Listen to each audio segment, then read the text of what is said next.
Dear all, in a moment we will start another conference panel with our foreign guests. But before we invite the participants of the panel to the stage, we would like to ask for a brief introduction to the subject of Professor Paweł Śniatała, Vice Rector for International Cooperation, Poznań University of Technology. Szanowni Państwo, już za moment rozpoczniemy kolejny panel konferencji, do którego zaproszenie przyjęli goście z zagranicy. Ale zanim zaprosimy na scenę uczestników debaty, chcielibyśmy prosić o krótkie wprowadzenie do tematyki panelu, które zgodził się wygłosić profesor Paweł Śniatała, prorektor do spraw współpracy międzynarodowej Politechniki Poznańskiej.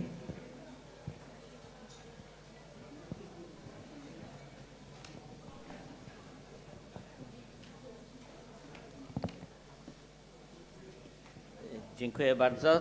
Ja mogę do tego mówić, tak tutaj. Dzień dobry Państwu. No dość trudne zadanie Yes, it's dostałem, quite a difficult task because to get the audience interested after a lunch break, it's always a difficult task. And additionally, I was informed that I can speak in Polish, and my presentation was presented in English, so I hope that I will manage in Polish too. Thank you very much for inviting me to today's conference. And indeed, I would like to share a number of pieces of information about European universities. I have this privilege that the Poznań University of Technology is the only Polish university that has the role of a coordinator for an alliance, for the Alliance of European University. That's why we have access to the latest information on the future of this project. And I would like to share this. The first slide shows you the main idea. The idea is typical for any university, basically, but it's been extended to go beyond the scope of a single country, and that is across the entire European Union. So that is a crossroads of education, research. Now we have a new buzzword, innovation. And importantly, we have to serve the society, and one of the research programs refers to this motto, science within for society, especially in the areas which I represent, that's technical sciences. It is indeed important for research in technical universities to translate into applications. I wanted to share here as well, share some figures.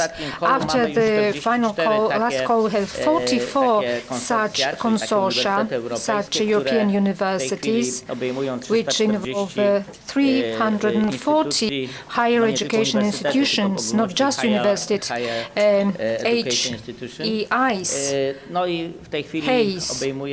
and this covers 31 countries. In parallel, each such European university has associated partners, and these partners support the activities of the university, but they do not participate, they are not beneficiaries. This is the latest news from the European Commission. This is a picture from the 6th of March. There was a meeting of the coordinators. This is a family photo on the left-hand side. Yes, well, you can't see myself on the main picture. And the one on the right-hand side is the picture which shows me at the table. But I'm not so important. I just came late, and that was the only spot left. And some figures and a call for the future. The initiative of European universities, it seems that it is important also from the point of view of the European Union. So it is good to join that bandwagon. It's not so easy though, because as you can see, there's just the 2024 call left, which will be dedicated to new alliances. And 2022 and 2023 has just single new uniwersytety europejskie. European universities kilka that have been uczelni z formed, Polski and some rzeczywiście, universities udało from się, Poland wygrać ten konkurs. have To jest managed to oczywiście na win bazie the call. konkursu. That's a competitive Niektóre procedure. uczelnie polskie dokoptowały Some tam na Polish zasadzie, universities joined przyjęcia, later on poszerzenia grona takich as an extension of an alliance. optymalną liczbą, która An optimal została number that was zaproponowana suggested przez Europejską by Komisję, the to European jest co Commission najmniej is at least 9 9 partnerów. partners. No, byliśmy do tego were nakłonieni choćby z powodu compelled to do it also for financial reasons because najbardziej funding optymalne. is most naszym optimized in przypadku that case. Uniwersytet In our Unii, o którym case, za chwilę the powiem, Unis University that I'll discuss in a moment, we increased the partners from 7 to 10. 16 polskich uniwersytetów, 16 które są Polish członkami members takich konsorcjów. of such Ona consortia. jest, This figure niedokładna, is dlatego, inexact że prawdopodobnie because jest ich probably 18 there are albo nawet 18 or 22, even 22. ale czekamy z końcową But we are liczbą waiting for do the final czasu, figure until such ogłoszenia time wyników as the konkursu results tego, of the call are announced, the call from 2023 roku, 2023, czyli tego, którego wyniki będą w czerwcu. and we'll have the results I in nieoficjalnie June. mówi się, że Unofficially, będzie it's wtedy been od said 18 that do we'll have between 22 18 to 22 uniwersytetów. Także, universities. jeśli tu jakiegoś So uniwersytetu if nie any ma, of them is missing to po here, prostu dlatego, it's only że because nie byłem pewny, czy już mogę oficjalnie I o tym wasn't wspominać. sure if I was Tutaj allowed to kolory mention dzielą, them officially. The uniwersytety colors klasyczne, divide them into na classical universities uniwersytety klasyczne i techniczne. and technical Zresztą universities. taka jest reguła, że w That's the pierwszym rozdaniu principle. była większość uniwersytetów In the first klasycznych, w round, drugim there were more classical kolu, czyli universities. ten In the second call, 2020, były to, 2020, wtedy dokoptowały uniwersytety that's when techniczne. technical I do tego universities slajdu joined jeszcze in. raz się odniosę, And bo let me say one more thing about this slide. If we look at it from the point of view of Poland, it seems such like a strong group of Polish universities in the consortia, and I'll come back to it later. Now here a little bit private information, yes, because I do identify with UNIS because yes, UNIS University. This means European University Customized Education. You can interpret it also as EU NICE, so NICE Europe. We have 10 countries, as you can see, we cover quite a large portion of Europe. And when I talk with my partners from North America or another large continent, so I usually joke that when they talk to me, they talk with the entire Europe. And that's the case. 155,000 students makes an impression as well. But only on those who don't know that are much larger ones. We are small university. University of Gdansk or Adam Mickiewicz University in Poznań, Epicure, for example, 250,000 students. So we are a tiny university. But we can have customization. It is much easier to adjust the offering of such a university to the ongoing requirements of the market, because it's simply easier to address all this. The funds, these three sources which I have shown you, they specifically support our university. Of course, every European university can have various sources of funding. We managed to secure, on top of what we get as a European university, so additional grants, Erasmus Strategic Partnership, we have 2 such grants. We are applying, I can't say yet that we have obtained it, Horizon Europe or European Institute of Innovation Technology, that's a new initiative, that application, and various others, for example, a NATO grant. And as you can see here, a big thank you. Well, that's one of the reasons why NAVA is a coordinator, but this agency is helping a lot in the work of European universities. I'm listing 3 such programs, Spinnaker and Strategic Partnerships. And because we have a guest from the United States, well, I would like to say that we are participating in a project which is funded by the US Army. And if any IT student would like to get a scholarship here, digital forensic, that's the topic, you are more than welcome to apply.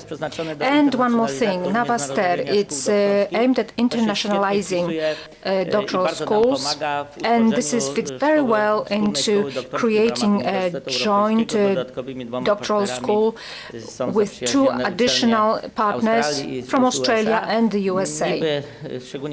Especially Australia seems exotic, but it turns out that they are very happy and willing to come to Europe. We are attractive to them, briefly speaking. And of course this collaboration is very active.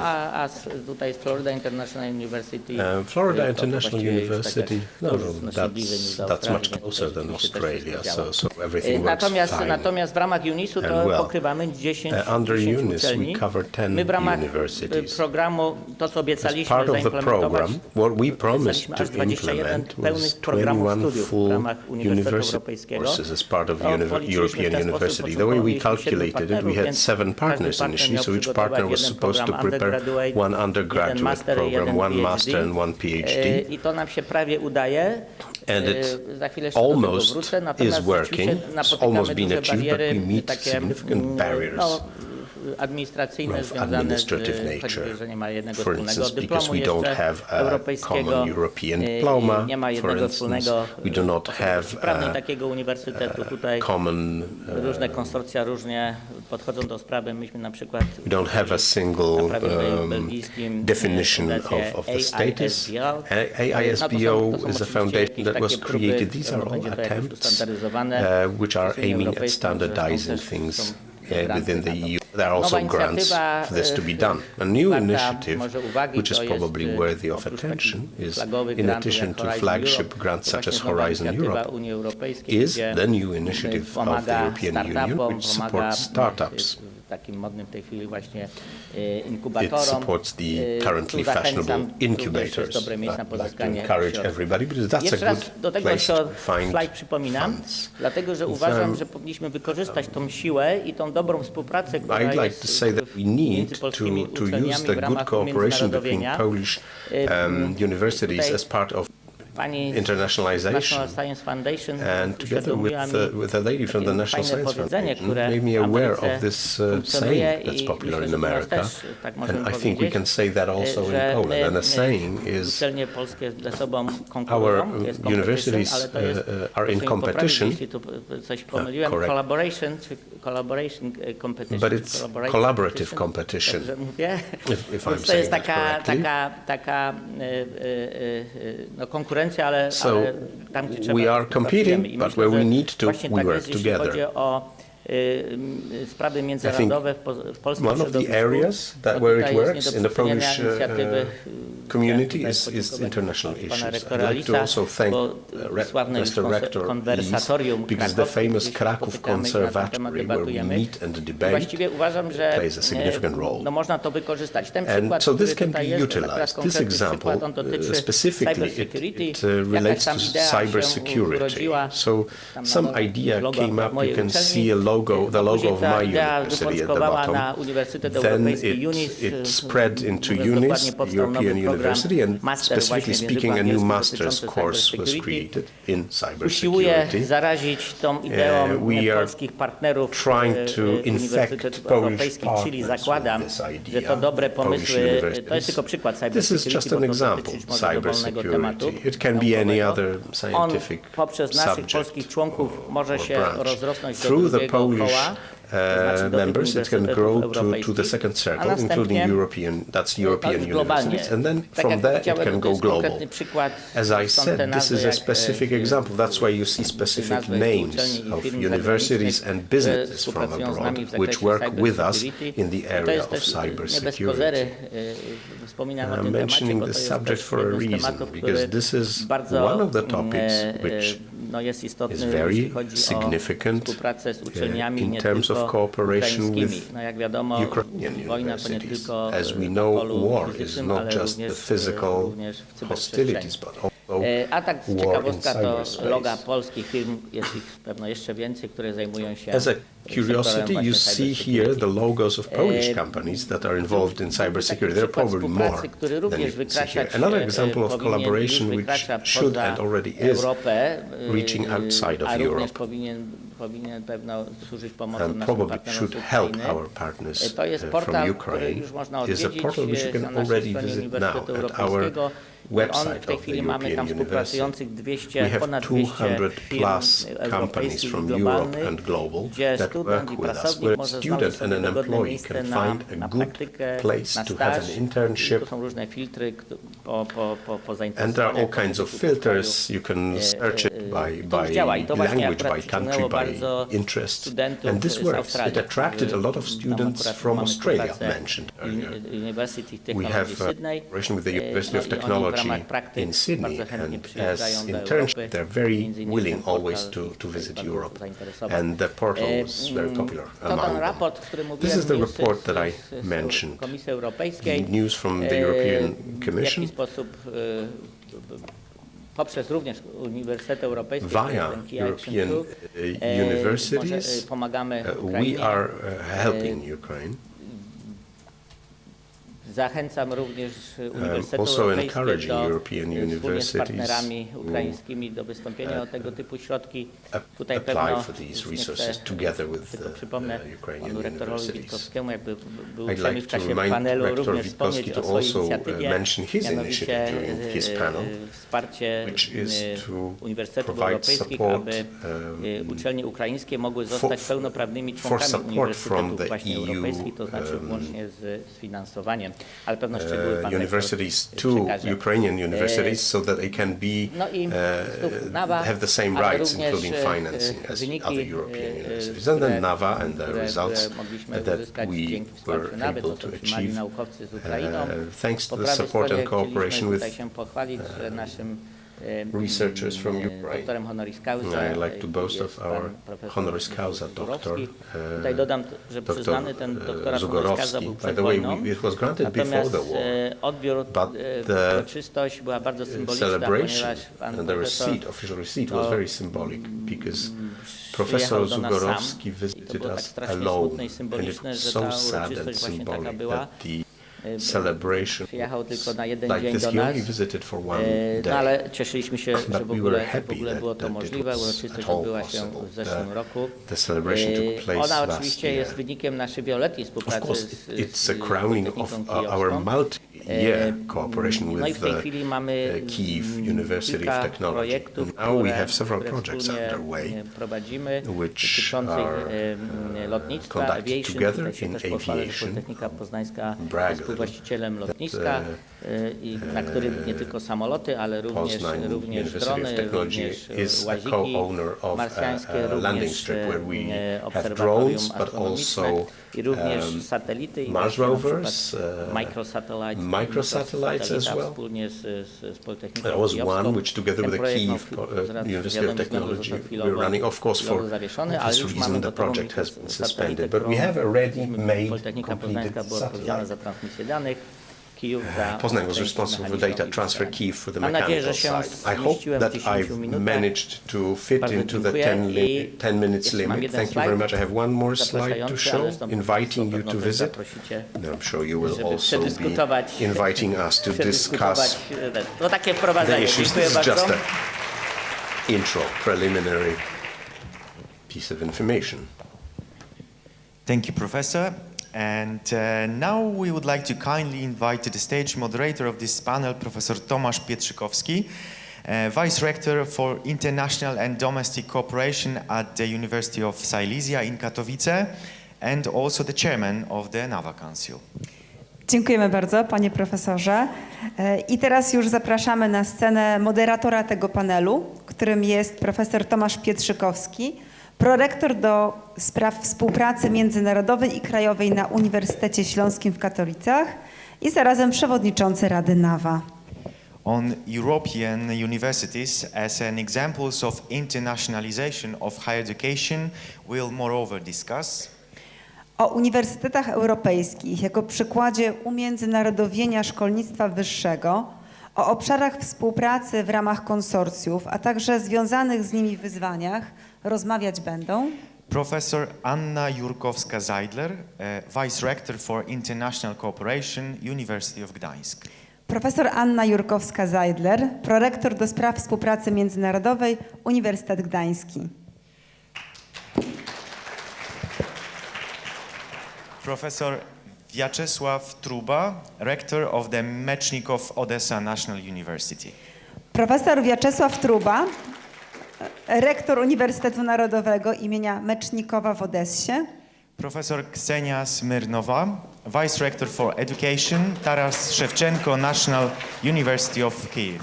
Profesor Ksenia Smyrnowa, prorektor do spraw kształcenia, Uniwersytet imienia Tarasa Szewczenki w Kijowie.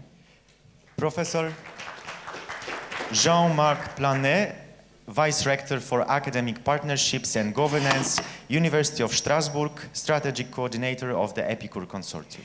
Profesor Jean-Marc Planes, prorektor do spraw partnerstw akademickich i zarządzania, Uniwersytet w Strasburgu, koordynator strategiczny konsorcjum Epicure.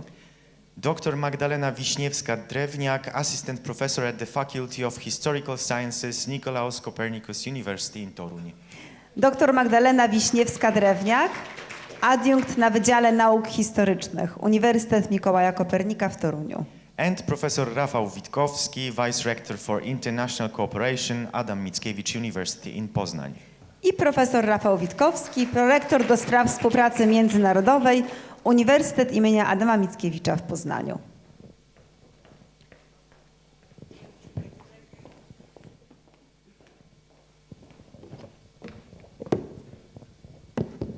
Dzień dobry Państwu. Ja właściwie po tym zapraszającym slajdzie, którym zakończył pan profesor Śniatała, to powinienem wyświetlić teraz pierwszy slajd z podziękowaniami dla niego, żeby tak. First slide with thanks for him, which would be a good practice for this, but I do not have one such slide. Ladies and gentlemen, welcome. Thank you for your presence during this first post-lunch panel, which puts us in a situation which is easier on the one hand side, because we avoid the so-called impatience, typical impatience which is typical for the last session before lunch. It's actually the so-called hungry judge effect, researched heavily. It turns out that judges before lunch, shortly before lunch, judge more harshly than in the afternoon. It's empirically proven. So we avoided this successfully. On the other hand, we dropped into something which is called sleepy after eating effect. And we're going to have to try to overcome this issue. But with the help of such panelists as you see before yourselves, who are just announced, I'm sure we're going to succeed without a problem. Professor Śniatała said a lot using UNICE as an example, but generally talking about European universities and their potential role in aiding or supporting Ukrainian university sector. Maybe I'll just add. From the point of view of the European Commission, European universities are a laboratory of sorts for solutions which are supposed to move the development of universities in Europe forward. Quite quickly, the same testing status that they became. Now the major challenge that European Union and the academia is facing is not just supporting Ukraine now during wartime, but most importantly to get prepared for the process of accelerated integration involving Ukraine, as it were, in the structures of EU after the war, including the university, research and didactic sector into the developing cooperation of the European Union, or within the European Union. And in this context, it turned out very quickly that it is the European universities that have the opportunity to become a bridge along which it will be the easiest to move Ukrainian universities into the heart of what's the most important process in the development of university education in Europe. It is therefore quite difficult to imagine a better proof of concept for European universities if they immediately became the best tool to meet the most difficult challenge that the EU is facing and the European academic community is facing. To też kryje się, można powiedzieć, za tym pomysłem, Therefore, który pojawił się na łonie the idea that NAVA produced, for which we'd like to express our thanks to both Director Dawid Kostecki and Madam Director Zofia Kostecka. Also in the European universities, you've seen the European universities as the basic tool with which NAVA, an agency whose interest in the cooperation with Ukraine is fundamental and natural, but that you decided that it's the European universities, and especially Polish universities, which are part of the European family, as the most convenient tool to conclude the phase of spontaneous individual support to persons who found themselves in Poland as a result of Russian aggression and change it into structured institutional cooperation. What's most important is something that we talked about a little bit last year. Now it's high time to discuss this. Take the Polish cooperation, Polish-Ukrainian cooperation from individual examples, where the university funds fellowships or employs someone and creates potential opportunities, but transform the bond that was created by those difficult experiences of the first year of the war between the Polish and Ukrainian community, to take this and convert it into a foundation that would help Ukraine to become more European after the war, and to Poland to become not so much an intermediary but an advocate of Ukraine during this period that's ahead of us, of joining and adjusting to the realities of functioning as a European university. This is how I understand the moment we're in, the spirit of the time we're in, and this is how I understand the main topic of our discussion, namely, how should our universities, both Polish, who are members of European universities, and our Ukrainian partners, who already started a certain cooperation with European universities, how this existing cooperation can be treated as the foundation to build further. Something that will be long-lasting, something that will be an escape forward, as we call it. That will start after the military confrontation comes to an end, let's hope, as soon as possible. The first thing is I'd like to ask you to bear with us, because Professor Światała had prepared this in English, his presentation in English. He was just told that he was going to do it in Polish, but he did it well. I'll have to do the same thing, because I said the questions to my panelists in English. I assume that the panel will be in English, so now I have to very quickly translate them back into Polish, but that's good, because maybe that was kind of like done on purpose. I asked them to prepare something, I'll ask them something slightly different. I'll start with Professor Anna Jurkowska-Zeidler, representative of the host of, or co-host of this event, Gdansk University. I'd like to ask you about your views on the phase of development of your European university, if I can put it that way. To what an extent the first years of the project allowed you to have achievements, and based on those achievements, how probable it is that the great ambitions of this initiative are going to be fulfilled, that we create a new quality, we'll create a massive campus throughout the EU, that there will be free flow of people and ideas in the EU. So, how much are these great expectations achievable? And if so, how soon?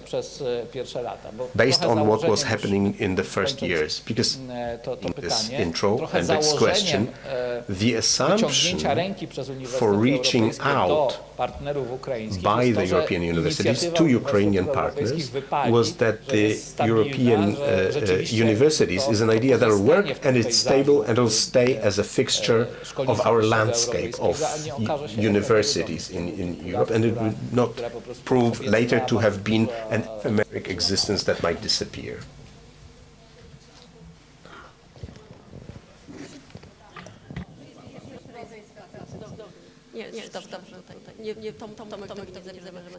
Right, well, like Paweł, I am a fan of my alliance, so I can talk about it at length. Let me just say at the beginning that our alliance of the European University is a coastal one, so it has a very specific feature that is a coastal location of the universities. There are 9 of us, coastal universities,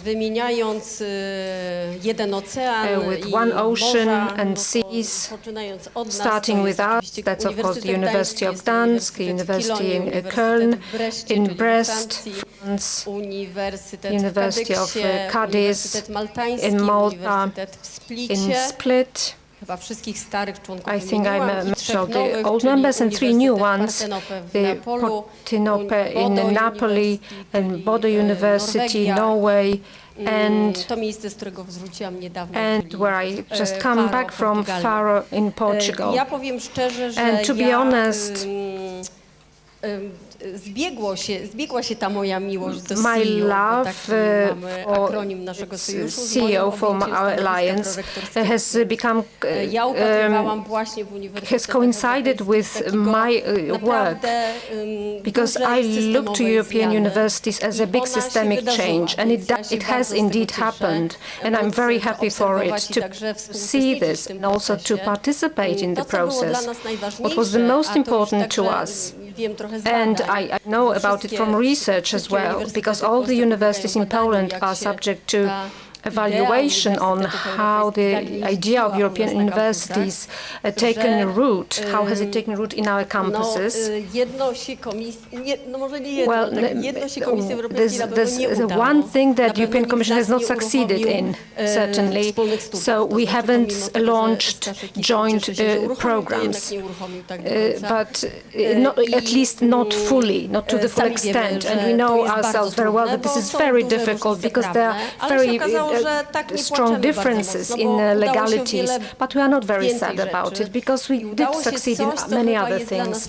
And something that is important to us, indeed, it is a quality change in terms of international cooperation. So what happened here, we've heard about it in a panel today, that we have really started thinking about internationalization in different terms. It's not just the figures, it's not even just the number of students, it's not new agreements. It's a different outlook on ourselves, on our campuses.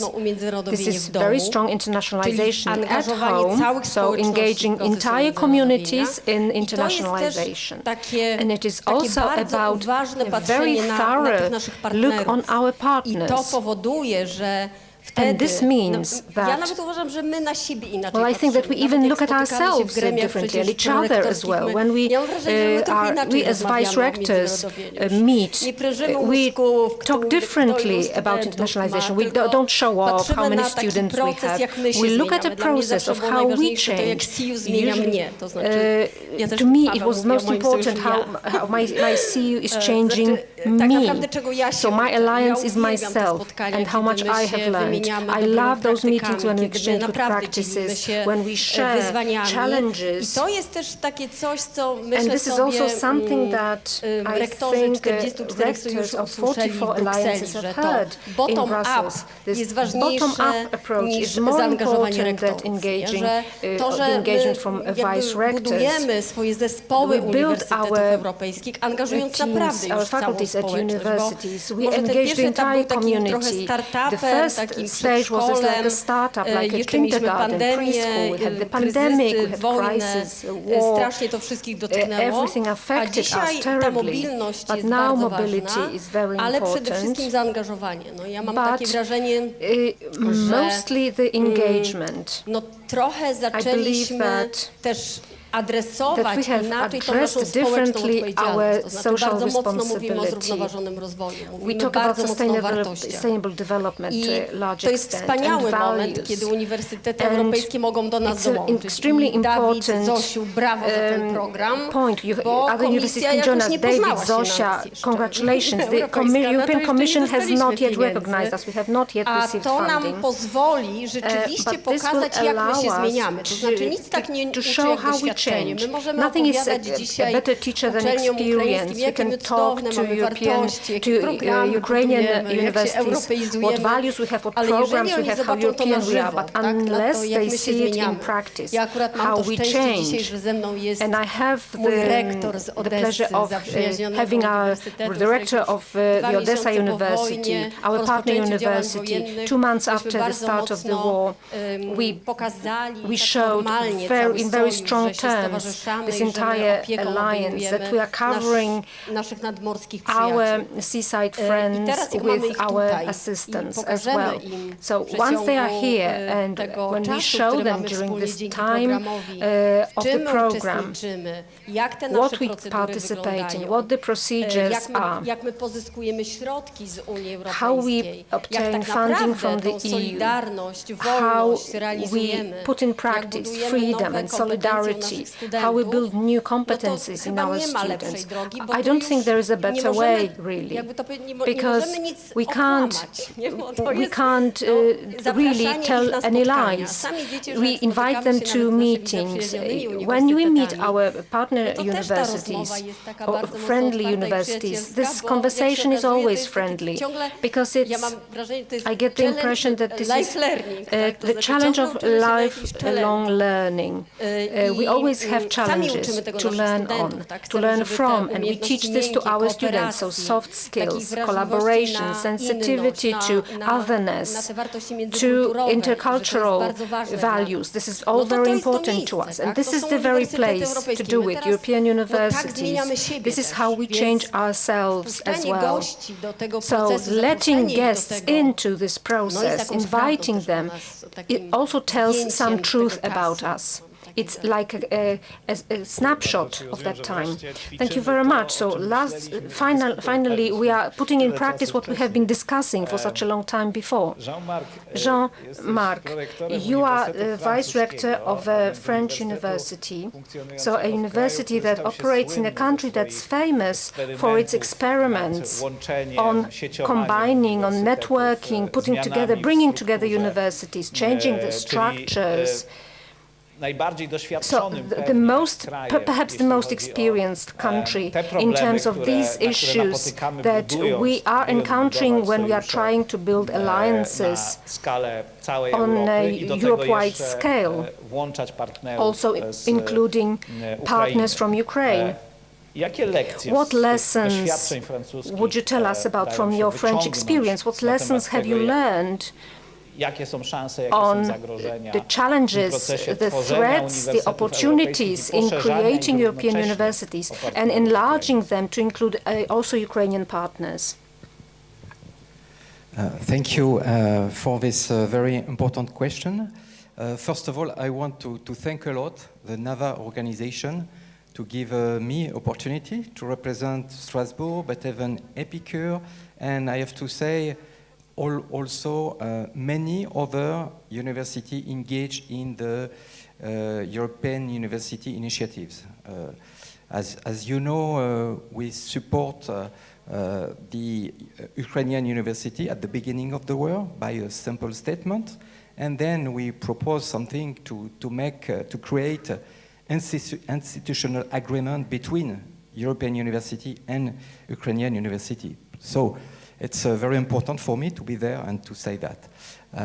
To answer more precisely to your question, it's true that in France today there is a merging of many universities, and especially in Strasbourg, because 15 years ago it was 3 universities in Strasbourg with prestigious names like Louis Pasteur, Marc Bloch, and Schumann, and Robert Schumann University, and we have merged to be more efficient. We have merged to be able to answer to global challenges. And this aspect on one side, of course, was supported by the state because it was also for us a way to succeed in the Excellence Initiative in France, which gave us a good opportunity to develop many new things, like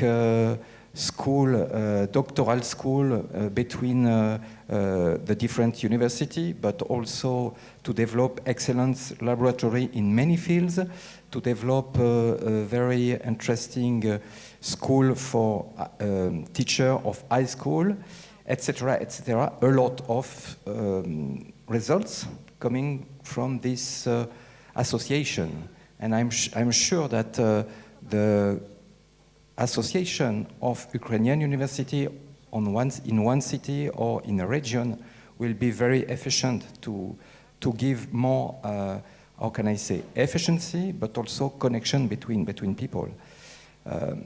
Coming back to the connection to create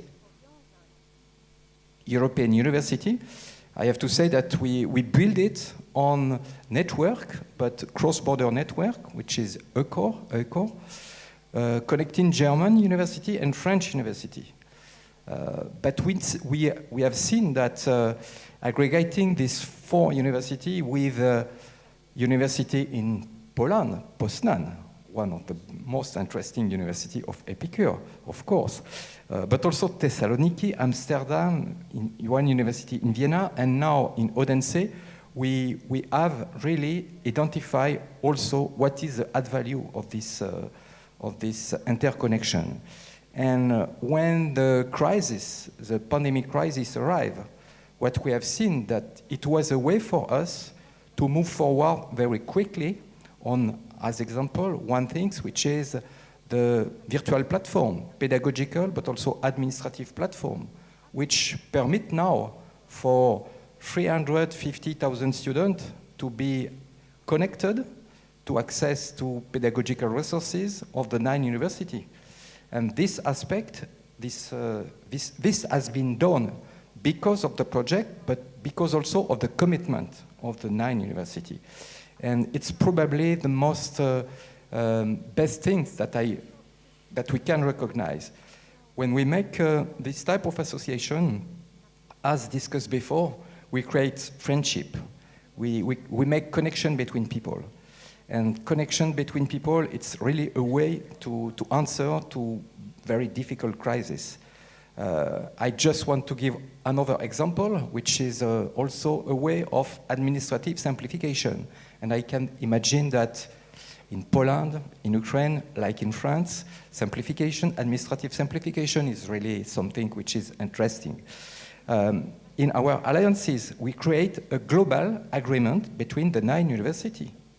All mobility of the student now are covered by one agreement. Before the alliances, 200 students, but 200 agreement.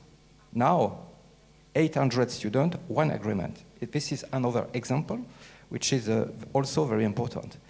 And just to finish, the building process is also something which is interesting because it pushes us to analyze how are efficient our simple processes. And we see that there is a good example, best practice, which are much more interesting than ours. and it's also a way to move forward, to learn by others, and to be so more efficient. Thank you very much. So no wonder that the idea of European universities was born right there in France. Listening to you.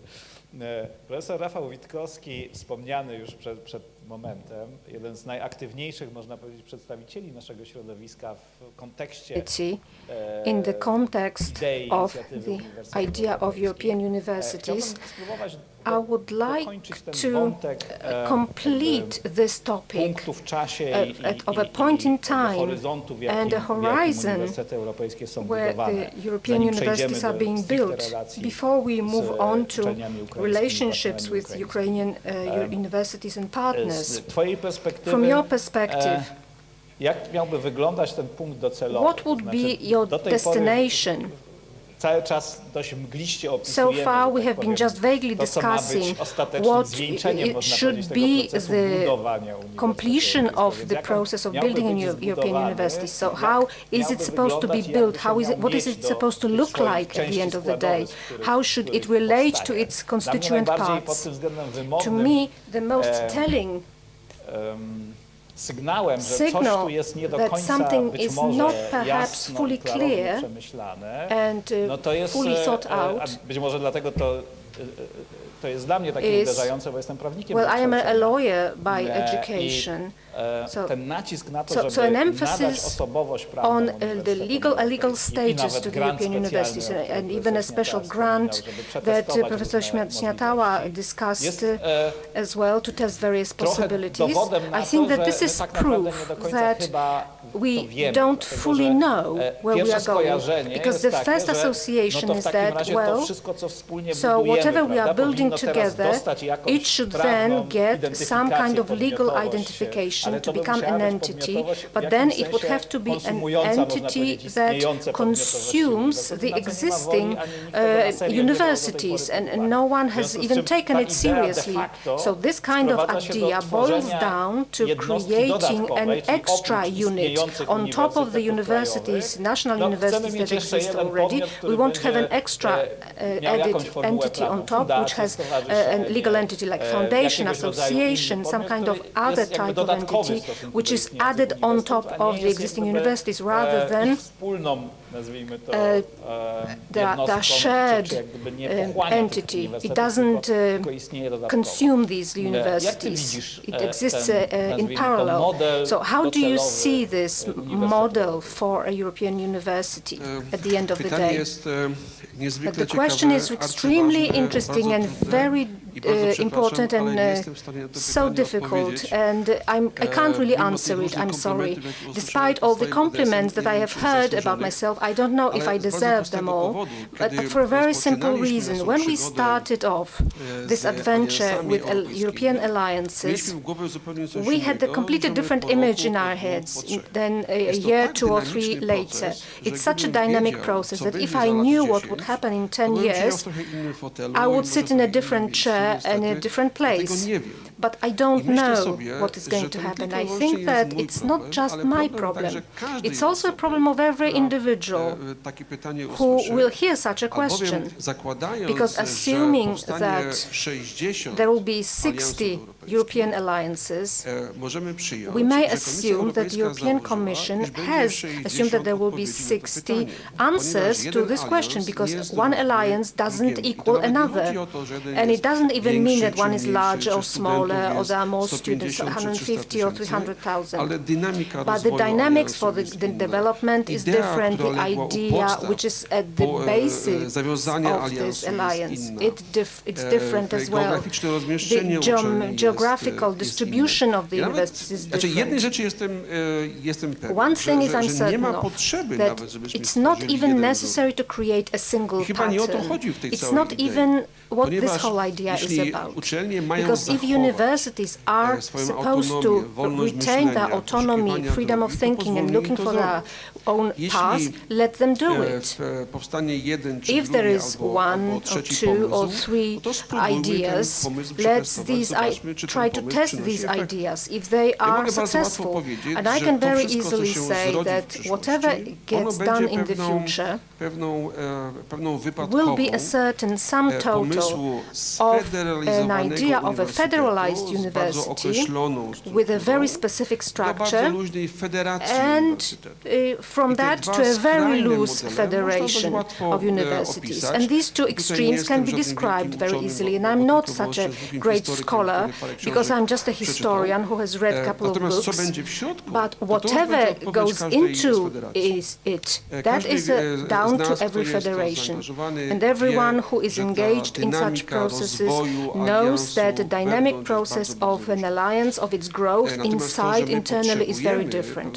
But we do need a legal formula. That is clear, and that is self-evident. Without it, we won't be able to give out joint diplomas. Our Staszek will not be able to create a joint curriculum. We can't do it. We have to have some kind of legal entity. But whether we go towards a centralized, federalized university or a very loose federation of universities, that is a very complex matter.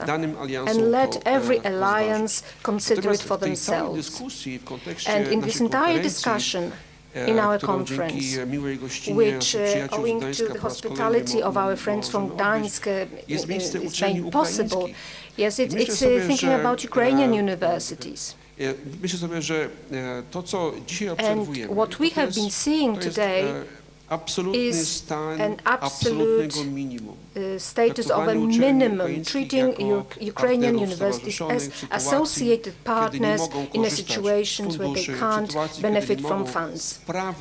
Well, for legal reasons, they cannot function as part of the alliance when Ukraine is not even fully participating in Erasmus. What we should struggle for is full membership of Ukrainian universities in alliances.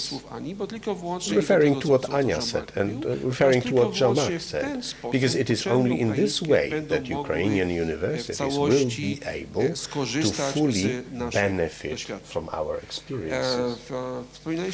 You mentioned, and Paweł and Jean-Marc, about the appeal from Epicur some time ago. Thanks to the support of all Polish universities, we managed to submit this appeal to the European Commission. We had an opportunity to talk about this during the meeting in Versailles. At that time, it was not looked at positively. That does not mean that we need to stop talking about this. The mobilization of the Polish universities that participate in the alliances was tremendous. The support for this very loose idea was tremendous. I bow before everyone who provided support, but we need to keep fighting. We cannot give up, because it's only after we convince the European Commission to change the law that the Ukrainian university will be able to fully participate. And ending my part, this is where I see opportunity and scope for our ministers and minister-rank authorities, because a lot depends on the decisions from the member states in the EU. If we are able, at the level of, say, collegiate bodies, ministries, to clearly present the idea, if we find allies who will vote likewise, it is then that we will be able to put it through. When the Commission talked to us, they clarified that they couldn't do anything because they didn't have support from member states. So, I am appealing right now to Mr. Minister with an appeal, an even bigger request. Please, could you provide us with more support? Because as our position is growing among other European alliances, it can grow even further if we put this through the Commission to get Ukrainian universities into the alliances as full members. Please believe me, our position as European universities and our position as the country and the position of the Ukrainian university will be completely different if we achieve a positive result with this process. This is our goal for the coming years. I trust that we meet again next year in Gdansk. If His Magnificent Director invites us again, we'll hopefully be able to be talking about next steps already taken in this direction. But that's the direction in which we ought to go. Thank you. Thank you very much. That's an appeal, that's an intervention, without a shadow of a doubt, on behalf of all of the 18 Polish universities that participate in the EU alliances. Indeed, it would be great if it could turn out in a year's time that we have some tangible results of the discussions that took place a year earlier. I'd like to move on to questions addressed to our Ukrainian participants, especially first to Professor Ksenia Smirnova, Vice Rector of Taras Shevchenko University in Kyiv. We're fully aware that most of the problems that we are dealing with so laboriously internally in our Information EU University are really trivial compared to the existential threats that Ukrainian universities are facing. We are thinking, is it more federation or it is a federalized single university?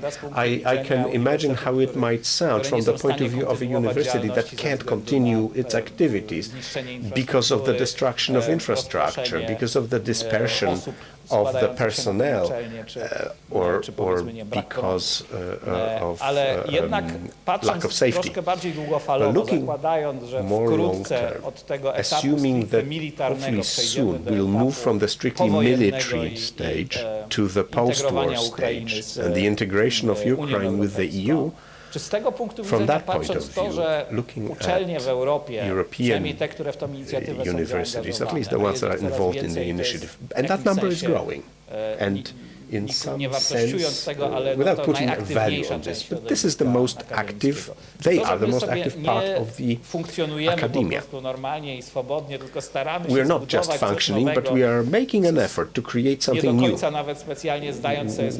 Once again, we're not even fully aware what it's going to be, but we do feel that this is going to be different than what we have now, a different reality than the one in which we are now functioning. Is it making your lives easier or more difficult?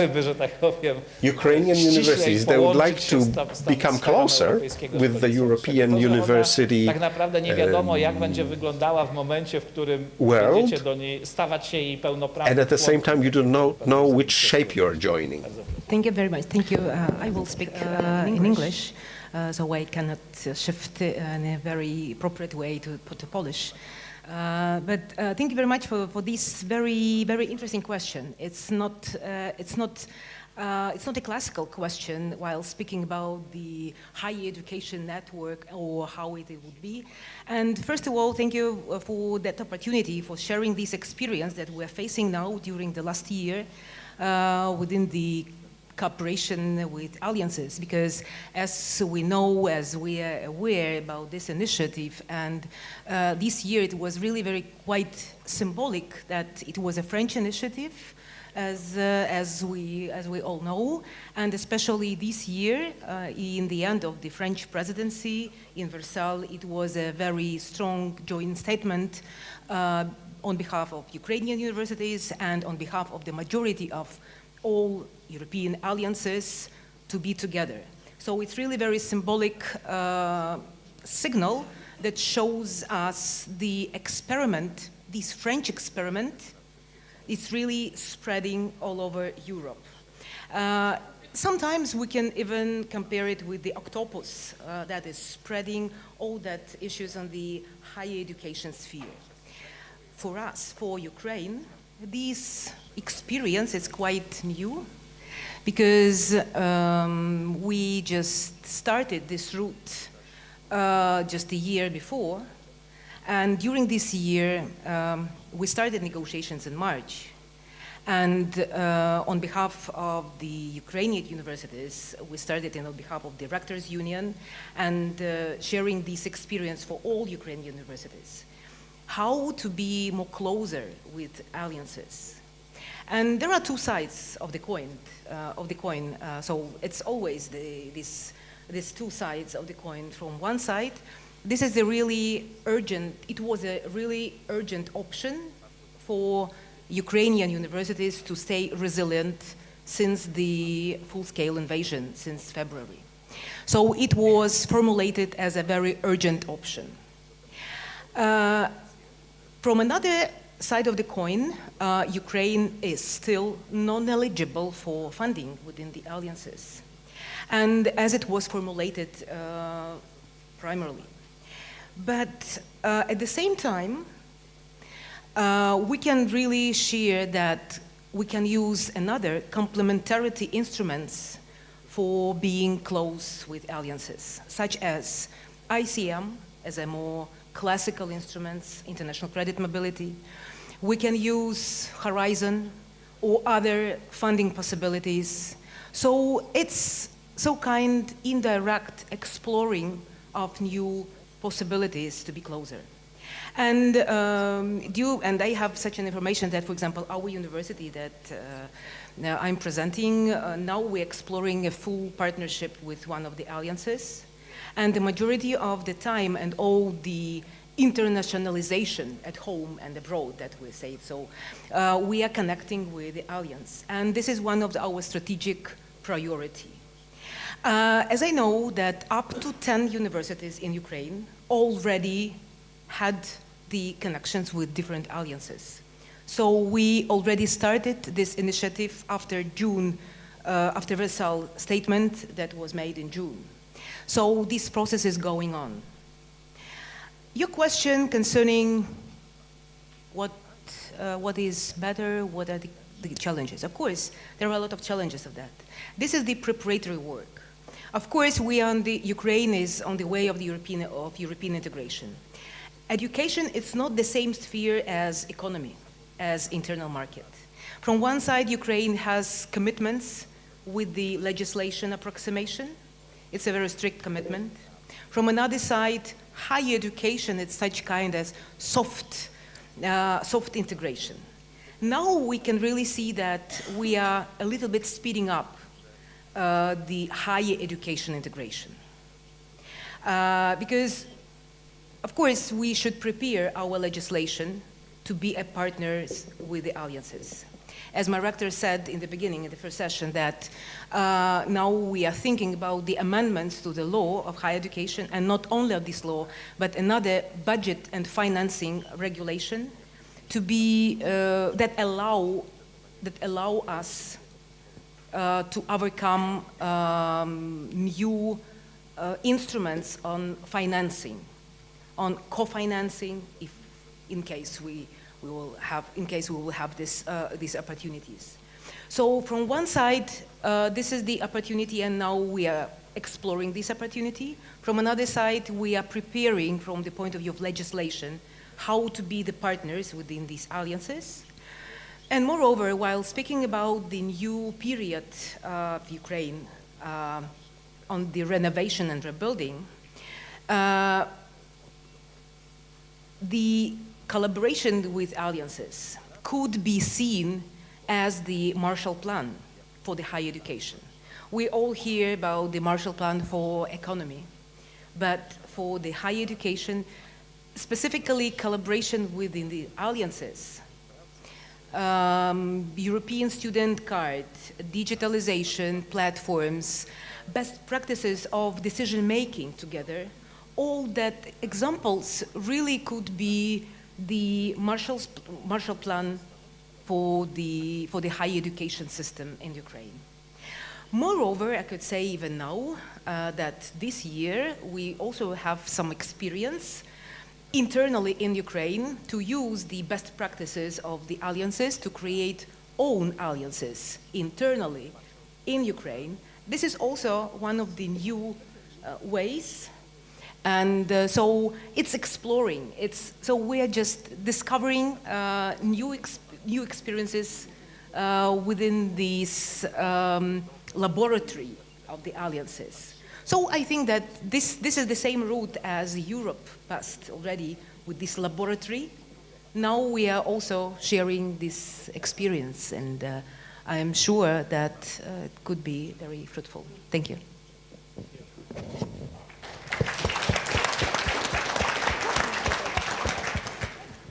Thank you very much. It's really interesting, and I would add to that that one of the key advantages of European University Initiative compared to other kinds of networking that we know from the past is that it much more heavily involves administration, not only researchers, teachers, or students, but also administrators, beginning from, let's say, setting up personal contacts and acquaintances, up to harmonizing ways of doing things, let's say, in terms of assistance and support for everybody else. And probably in the future, it will facilitate enormously, let's say, this all kinds of cooperation for everybody else as well, because one of the biggest obstacles in the past were these discrepancies and the necessity to learn everything from scratch whenever you wanted to start anything else.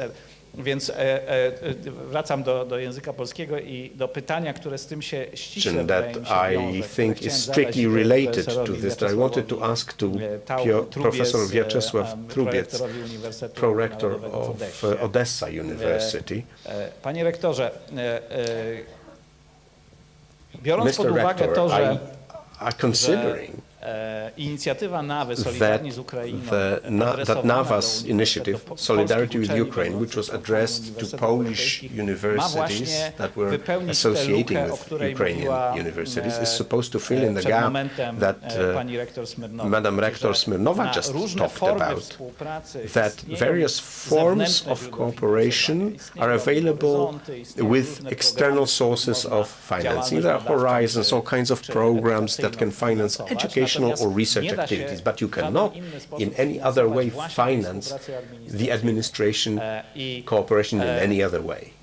It's the administration cooperation that's difficult. So NAWA gave us resources, leaving us full freedom. That's the greatest benefit of this program, of how we want to use those resources in order to be most efficient at tightening the relation with Ukrainian partners, partially along the logic that was mentioned earlier, that it can be more than one model.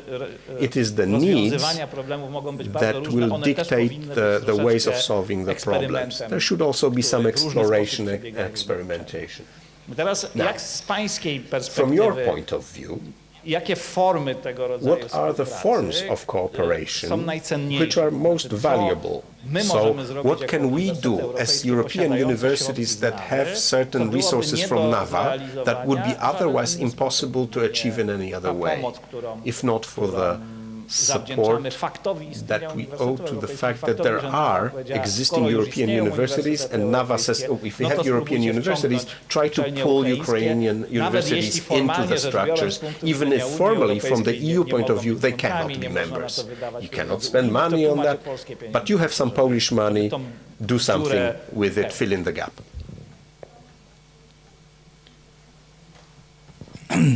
Щиро дякую за запитання. Дуже таке важке питання, але поки я почну відповідати на нього, декілька слів від сьогоднішнього заходу. Шановні колеги, я як ректор хочу теж подякувати польським колегам за ту допомогу, яку ми відчуваємо на собі. Ось в якомусь виступі колеги із Києва і з Харкова говорили про ситуацію. У нас дійсно на сьогоднішній день ситуація, яка не піддається ніякій логіці. Мова йде про те, що проблема в Харкові, вона відрізняється від проблеми у Києві. Проблема в Києві відрізняється від проблеми в Одесі. Completely different from the situation in Kyiv. The situation in Kyiv is completely different from the situation in Odessa. We talk to the rectors, and right now when I call the rector from Kharkiv, he tells me, forgive me, but I don't have two campuses anymore. When I talk to the honorable rector from Kyiv, he says, yeah, forgive me, but I have a missile hitting the facilities. I have to say that I was luckier than that. We are not hit by missiles or artillery fire, but this year we faced a situation that we could not foresee. For 3 to 4 days, we were sitting in the dark without electricity, and the organization of educational processes, which had been in some sort of way organized, because we were used to the lockdown and we could go on under lockdown, but if there is no electricity, or half the city has no power, the other half has, or the whole city has no power, so there's no heating and there's no running water, that's the sort of challenge that probably nobody could be prepared for. But I want to say, honorable colleagues, that thanks to you, higher education and, in general, education in Ukraine is not just surviving, but it is alive. When we look at students from Ukraine who are studying in Poland, yes, there are students that continue learning in your universities, but also in ours. But also there are students that continue their education back home in Ukraine. They're writing their BA and MA students. They attend colloquia, they pass exams. So when we look at the current situation, I am very happy that there is a hand extended. Of course, we can't bite it, but we have to think about it, about how we can best use the help that's offered. For me, with my background in law, it is always very interesting to talk to you, because there are certain categories that I'd like to transfer to the legal grounds. Indeed, in Europe, there are some alliances, and we understand that today or tomorrow we cannot suddenly become members of those alliances enjoying full rights. So we're not becoming the members of the EU. You rightly observed that we are not even full members of Erasmus. But via someone, we touch that subject. Today, our fruitful cooperation with Gdansk University, which really started at the beginning of the war, because we are twin cities, friendly cities. We knew about one another. We knew that we had universities. One is on the coast, the other one is on the coast. Plus, the sea, in some sort of way, linked us together. Because we've heard that our colleagues from Gdansk were ready to accept our students for a period of time. We heard that our colleagues were ready to accept directly not just students, but also members of the faculty, so that they can also develop. And of course, we are not counting somebody else's money. This is not our funds. But this is very nice when our friends are thinking about how they can help us.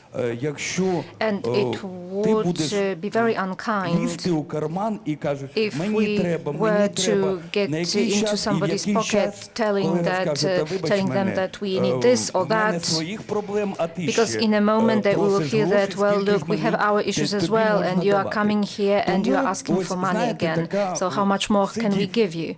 І така думка прийшла. This is why Європейська комісія I've been sitting here and thinking, and this thought came up that if the European Commission is saying that they are ready to help Ukrainian universities, not just with words, but also with funds in some way. We can't be full members of an alliance, but we can be associated members. So we will look at how this is going to happen, how things are going on. If there is an institute, perhaps a care institute, and then someone can be the carer, and well, there can be some auspices from other members of the alliance, and there can be some help provided. And some of my colleagues who are absent here have not yet received any funding from an alliance, but they are ready to prepared to accept, for example, 120 students, biology students, chemistry students, physics, and they are ready to take about 30 members of faculty. And this is where we move from words to actions. And so this is personally what I'm thinking. A lawyer will understand another lawyer, that we can't have identical points of view, but I understand that this can be a certain way of seeing each other, not just hearing each other, but also seeing each other. Thank you very much.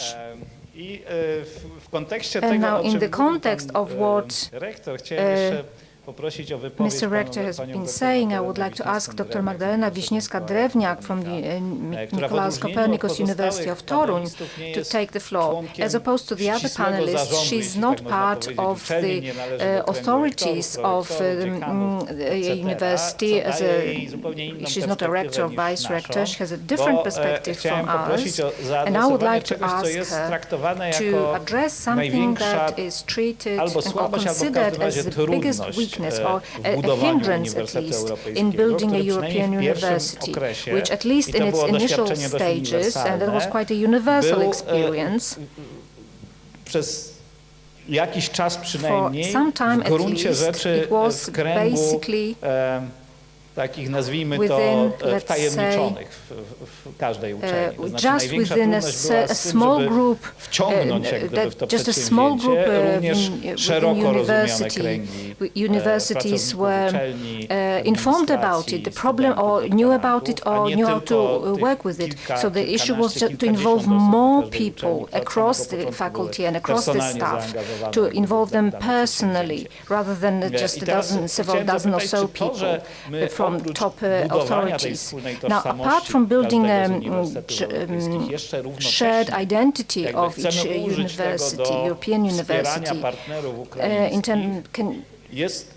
can we also use this to support Ukrainian universities? Is it an extra hindrance, an extra difficulty? Because rather than just focusing on creating the foundation for European university, we are already now using this instrument, which is not yet mature enough.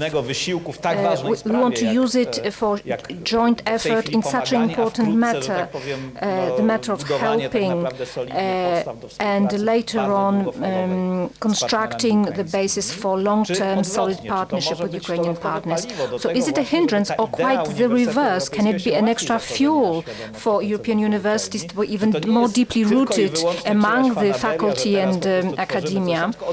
So because you can see right now that because we have it, we have European universities, we can do things on a much greater scale than was possible if we were to do it on our own, if we just had the capacities that a single university has, especially in a country that is not the wealthiest in Europe, such as Poland. So, uzyskać are dodatkowo, we able upiec dwie pieczenie na jednym ogniu? to kill two birds with one stone here? Can we do something good for our cooperation with Ukraine, and can we also help ourselves in order for this idea to become permanent and become embedded in the awareness of the people who have been included right from the start, the teams that have been working on applying on the application and later on at the implementation stage? Thank you very much for this question. It is a difficult one, I have to admit, but in order perhaps to add some courage to myself, I'll quote Professor Jurkowska-Zeidler, bottom-up is more important than the engagement from rectors. So I'm very happy to be here as the only non-rector at this stage, and I will comment on the two preceding speeches. Rectors identify definitely with their universities, their European universities, with their alliances. So I am a researcher and teacher, academic teacher. I'm one of the creators and coordinators of our project at the Nicolaus Copernicus University under the Solidarity with Ukraine program, European universities. So I'm not fully familiar with those administrative mechanisms. So I asked my colleague, Karol Majkowski, he's much better informed, about any specific studies, to what an extent members of our universities in university identify with our alliance.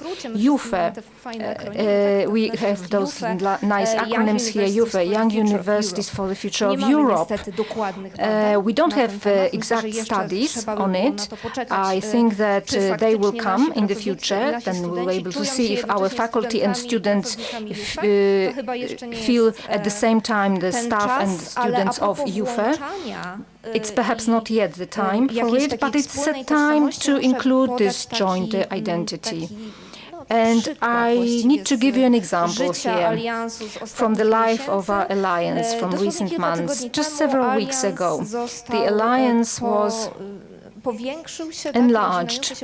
Our JUFE family was extended to include Sorbonne Nouvelle from Paris, which means that this isn't a closed group. We are inclusive rather than exclusive.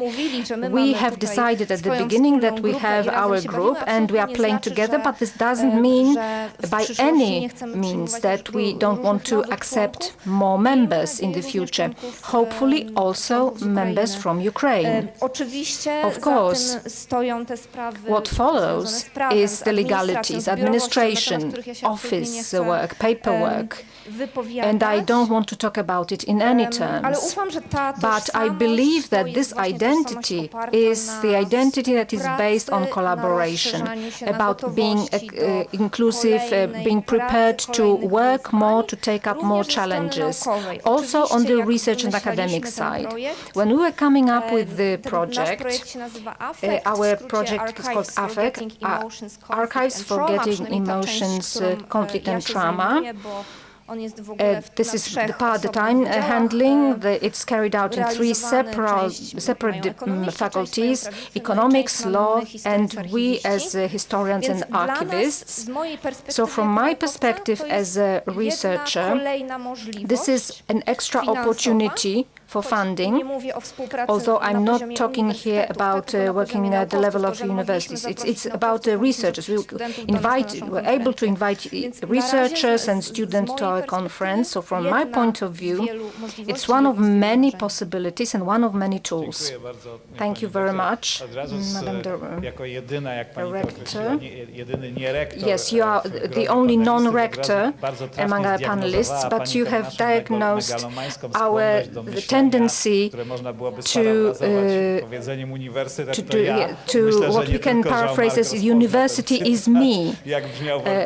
And this is what we could say, but this megalomania is our professional disease in university circles. And my megalomania is expressed in the fact that I don't have one as the only person there. Thank you very much. Well, I have a clock here. This is a secret, and this has been showing me 00 for some time. So we won't have the promised Q&A, probably. So, to conclude, I could say that we are at a specific situation from the point of view of this program, Solidarity with Ukraine, addressed to European universities, because we offer our Ukrainian partners an opportunity to join the bandwagon, which is going faster and faster, and we don't really know exactly where. But probably it's the right direction. That's how we feel. And moreover, the sooner this happens, the more flexible we are. So I think that with time, every model created in every European university will become fixed and consolidated. And then you would need to join or not join, but just to whatever has already been created. Now, in the majority of cases, this is not yet the case. We still don't know how this is going to end. So whoever is joining us from the member states or Ukraine, hopefully in the future, or future member state, hopefully as well, but they are joining with great impetus, and we are observing it too from the process of enlarging alliances to include new members over the past year. Very often, the new members are much more dynamic and much more creativity, many more ideas in what they are putting into the existing alliance. And at this point, it is by all means possible. This is one more advantage of the NAVA program. You are included at a stage where we are still working out our destination together, rather than you're joining something that is already complete and finished, and you just have to play by the rules. Thank you very much, and I hope that next year we will come back to this topic after a successful processing of what has been called for by Professor Witkowski. We'll join in this appeal, and thank you very much to all the panelists and all of you for your attention. Thank you.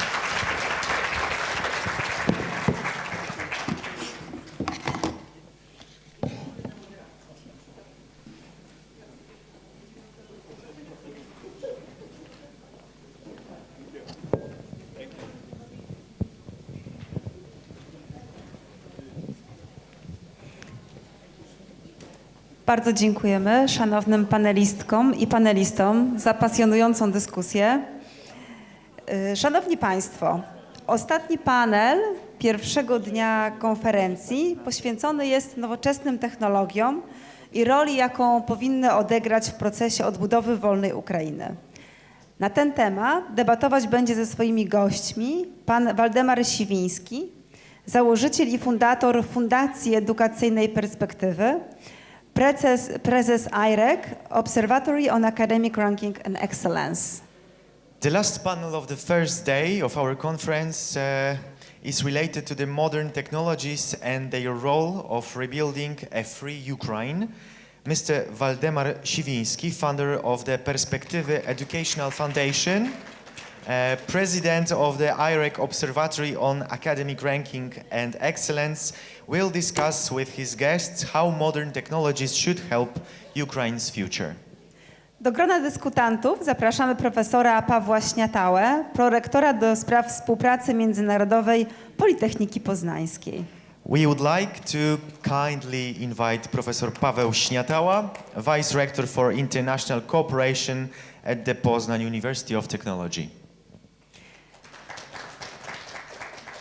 Zapraszamy również na scenę panią dr Biankę Siwińską, prezeskę Fundacji Edukacyjnej Perspektywy inicjatorkę kampanii Dziewczyny na Politechniki oraz projektów IT for She, New Technologies for Girls, pomysłodawczyni perspektywy Women in Tech Summit. Dr Bianka Siwińska, President of the Perspective Educational Foundation. Oraz pana Grzegorza Robaka, dyrektora Centrum Współpracy Międzynarodowej na Politechnice Warszawskiej. Mr. Grzegorz Robak, Director of the Center for International Cooperation at the Warsaw University of Technology. Online połączą się z nami pani Kateryna Suprun, dyrektor grupy eksperckiej do spraw transformacji cyfrowej w edukacji i nauce, Dyrekcja Transformacji Cyfrowej w Ministerstwie Edukacji i Nauki Ukrainy. Online will join us Mrs. Katerina Suprun, Director of the Expert Group for Digital Transformation in Education and Science, Directorate of Digital Transformation and the Ministry of Education and Science of Ukraine. Jest z nami także pani Justyna Orłowska, pełnomocnik prezesa Rady Ministrów do spraw GovTech, szefowa Centrum GovTech. Justyna Orłowska, Plenipotentiary of the Prime Minister for GovTech, Head of the GovTech Center, will connect with us online as well. Oraz pan Antoni Rytel, wicedyrektor programu GovTech w Kancelarii Premiera. And Mr. Antoni Rytel, Deputy Director of the GovTech Program in the Office of the Prime Minister of Poland. Please note that after this panel we would like to kindly ask you to stay for the family photo. Po panelu zaprosimy państwa na wspólne zdjęcie. Dziękuję bardzo. Szanowni Państwo, Thank you very much, ladies and gentlemen. The title is Digital Future, How Technologies Can Support the Reconstruction of a Free Ukraine. During this debate today, we have demonstrated to ourselves and the world that we have taken care of students and researchers from Ukraine, that they feel good here, that universities are coping with addressing what has so suddenly happened, the crisis, as Professor Mazurek would say. But now we are going to talk about skończył się okres pomocy dla Ukrainy. Let's assume that the time of help for Ukraine has ended, but the period of building the future together has begun. It doesn't mean that we are not going to help Ukraine, that we are going to leave it alone. Quite the opposite, we are going to help them even more. But the aim is not just resolving the current crisis. It's not just humanitarian aid. The aim is to take up the challenges of the future together. And of course, no one is questioning that digital technologies, digital economy can help in reconstructing and modernizing Ukraine. But the issue is how to do it, how to maximize the harmonization of the efforts between both countries in digital transformation, how to get to a synergy effect so that both our countries get as much as possible for themselves. What I liked a lot is what Professor Władimir Bugrow said in the first session. He very briefly characterized the situation in Ukraine. He said that the industrial resources of Ukraine, which were in the east of the country, in Donbass, have been ruined, have been shelled and destroyed.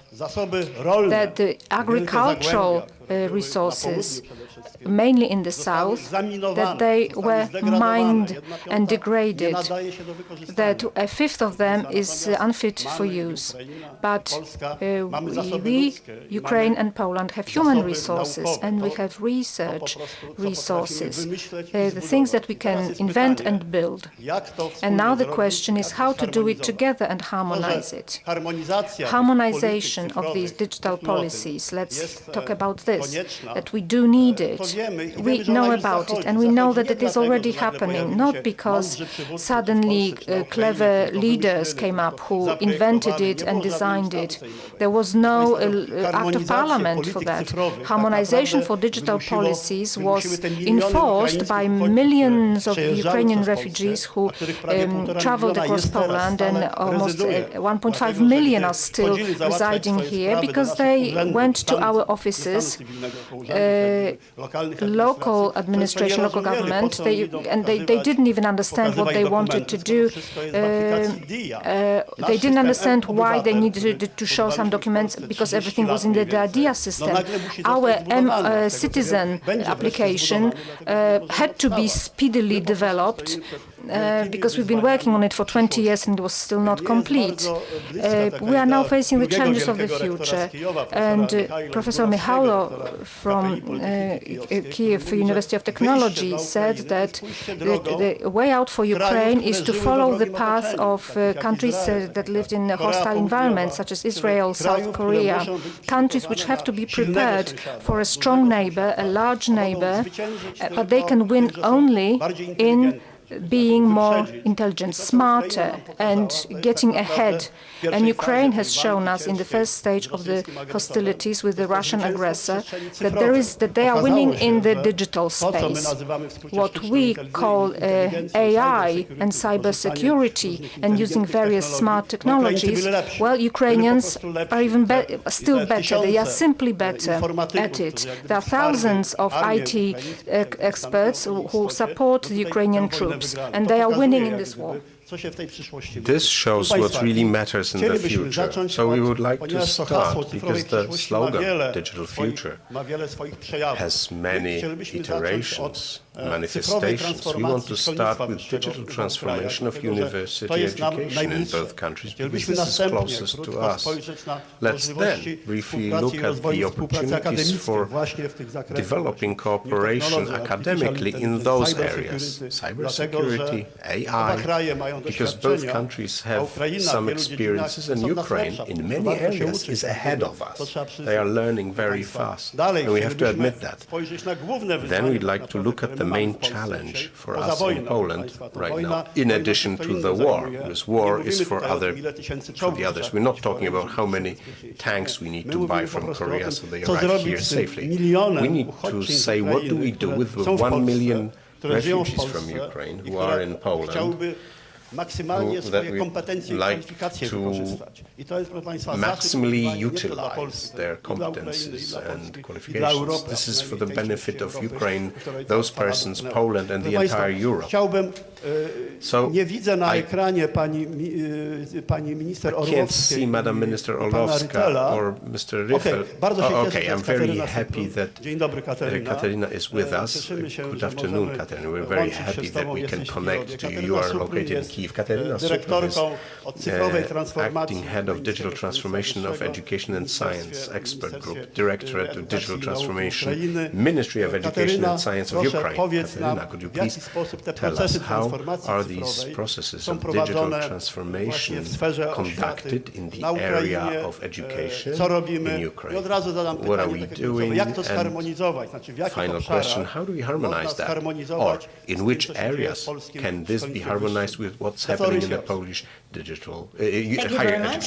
Good afternoon, everyone. I will be speaking in English so that we can all understand. And thank you very much for, first of all, organizing this conference for the second year in a row. We highly appreciate all the efforts that the Polish colleagues have been taking on to make sure that Ukrainian universities are supported in these challenging times of the military aggression of the Russian Federation. So thank you very much for inviting many Ukrainian universities to the conference to be able to share the opinions and the insights of living in the war situation at the moment. When it comes to digital transformation, we are, of course, particularly happy to see that this topic has also got attention of the organizers and of the conference participants. We do realize that 2 years into COVID, 1 year already more into war, we do need to understand that digital transformation has to be viewed as a solution and the possibility to enhance and to provide high-quality education for universities rather than an obstacle, especially in those cases when online education or blended education is the only possible format for some of our universities to be able to function and to provide education services to the students. I would focus on 3 key pillars that we work on with our team and that we set for ourselves as the priorities for digital transformation of Ukrainian universities as we go further. It will be the content, the infrastructure, and the services.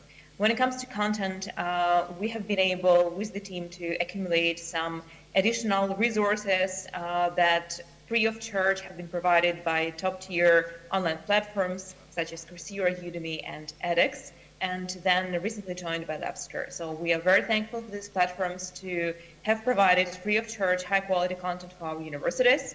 Some efforts, and I would say even grassroots, really bottom-up initiatives have been starting also among Ukrainian universities to be able to not only use the content that is already available, but also to come out with their own one. So there are many different initiatives by Ukrainian universities to provide the online learning platforms for our students, and we are very happy to see them come in and hope that these initiatives will be more and sustainable in the future. When it comes to infrastructure, it is critical to understand that unless you have the devices and the gadgets to be able to reach out to online lectures and blended learning, then it has little to no sense. Recently, we have concluded together with the World Bank and the UN and the European Commission the second round of rapid damage need assessment for the whole sectors of the economy. And you would be able to see there that the needs for education are pretty high. And when it comes to higher education, the needs amount to around $500 million. Then a large share of those would be the infrastructure needs. A lot of damages and losses have already taken place, but we are adopting the build better approach, and we do not just want to substitute for what has been destroyed, but we would very much want to see our universities be equipped with digital facilities that enable this high-quality learning process during the war and in the reconstruction phase. So being able to get additional resources or additional equipment for our universities to be able to provide quality service is one of our key priorities. Then finally, when it comes to public services, with these high numbers of internally and externally displaced Ukrainians, we want to make sure that we are able to reach every single one of them, regardless of where they are. For that, we are working as part of the team together with Minister of Digital Transformation on the digital credentials that would be easily available for every citizen of Ukraine in the digital wallet called DIA. So the idea is to provide access to educational documents to all Ukrainian citizens who are graduates of Ukrainian schools, colleges, and universities, and very soon hope that we'll be able to have the launch event on these. And of course, we want to make sure that Ukrainian citizens have the transparent and fair access to admission into Ukrainian universities, regardless if they are in Ukraine or outside. And again, thank you very much for the Polish colleagues for supporting us with providing the points for taking national multi-subject testing for Ukrainian school leavers also in many cities across Poland. Thank you very much for this chance for them to be able to use this possibility and to take the unified, competitive, fair and transparent way for entering Ukrainian universities while being kindly supported and hosted in Poland. So thank you very much. I really look forward to hearing more from other participants to the discussion. Thank you. Thank you. I hope that we will have in the future possibility to meet with you personally during conferences. Thank you for your intervention and the message about transformation of higher education in digital education in Ukraine. Now I have the question to Professor Paweł Śniatała. Proszę Państwa, pan profesor Paweł Śniatała reprezentuje uczelnię, która bardzo wysoko stoi we wszelkich technologiach, in terms of advanced high-tech technologies, robotics, IT, Prosimy, etc. panie profesorze, o Professor, could you please tell us or share some reflections of yours or on the challenges for the future? How can we jointly have a synergy effect at the level of universities? synergy of all those technologies suddenly turned out to be more important than we had ever thought. Thank you very much. It's actually more difficult in this role. Now I used to be a moderator, now I'm asked questions. But I would like to start saying that I am an IT a computer scientist by background, and I have a bit of a critical outlook on digitization. As an IT person, I can do that. Most importantly, with all the advantages of digitization, we have to note certain risks that are related to it. The first risk that I would like to point out to, and it was also one of the slogans of our European university, is we're going to educate a humanistic engineer. The problem is that us, IT people, often have a tendency that we arrange icons on the display and we believe that this is how the world operates. It's nicely ordered. But the typical IT person often loses touch with reality. So the best paid IT people are the ones who are able to collect the base input for IT systems, which means that these are the people who can talk to the actual clients and translate their needs into IT language. So that's the first thing. With all this digitization, we have to keep in mind that we should not lose the humans or humanistic side of people. A more technical risk or threat is everything that's related to the security of IT systems. And I'm not only talking about typical issues of cybersecurity, where this is obvious, we have to ensure it. There is high demand on specialists in this area. I already mentioned that our European universities is one of the first to launch a course, which I can't say it's fully internationalized, but it's already started. It's cybersecurity. We use the knowledge of various professors who are members of our alliance. Deepfake is, for instance, that you take an existing video and you put in our own photos. Suddenly, we are inside a movie in which we never were. This is a massive problem right now, recognizing what's deepfake and what's not.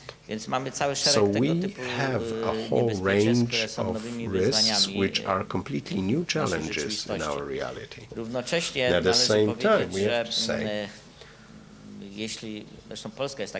Poland is an example of such a country where we had, I don't want to say that we were backwards, but we were a little delayed in digitization. We actually worked for us at the end of the day, because now, uncharacteristically, we are one of the best digitized countries.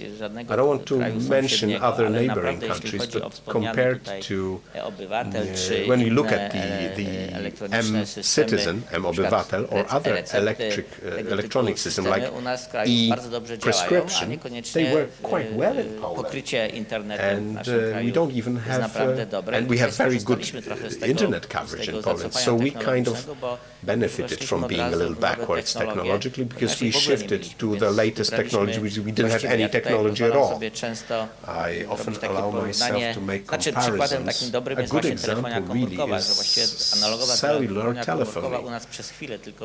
Good analog telephony existed only for a short moment, and we quickly switched to digital. Whereas countries which had very good analog landlines, not needing digital transmission of data, took more time to transfer. So I wanted to demonstrate that we don't have to prove to ourselves that digital technology are and can be helpful, but I also wanted to point out that they can be risky or dangerous.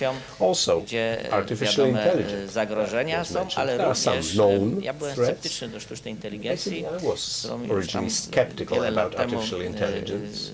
many years ago, I was trying to dabble in it, and at that time I was highly skeptical.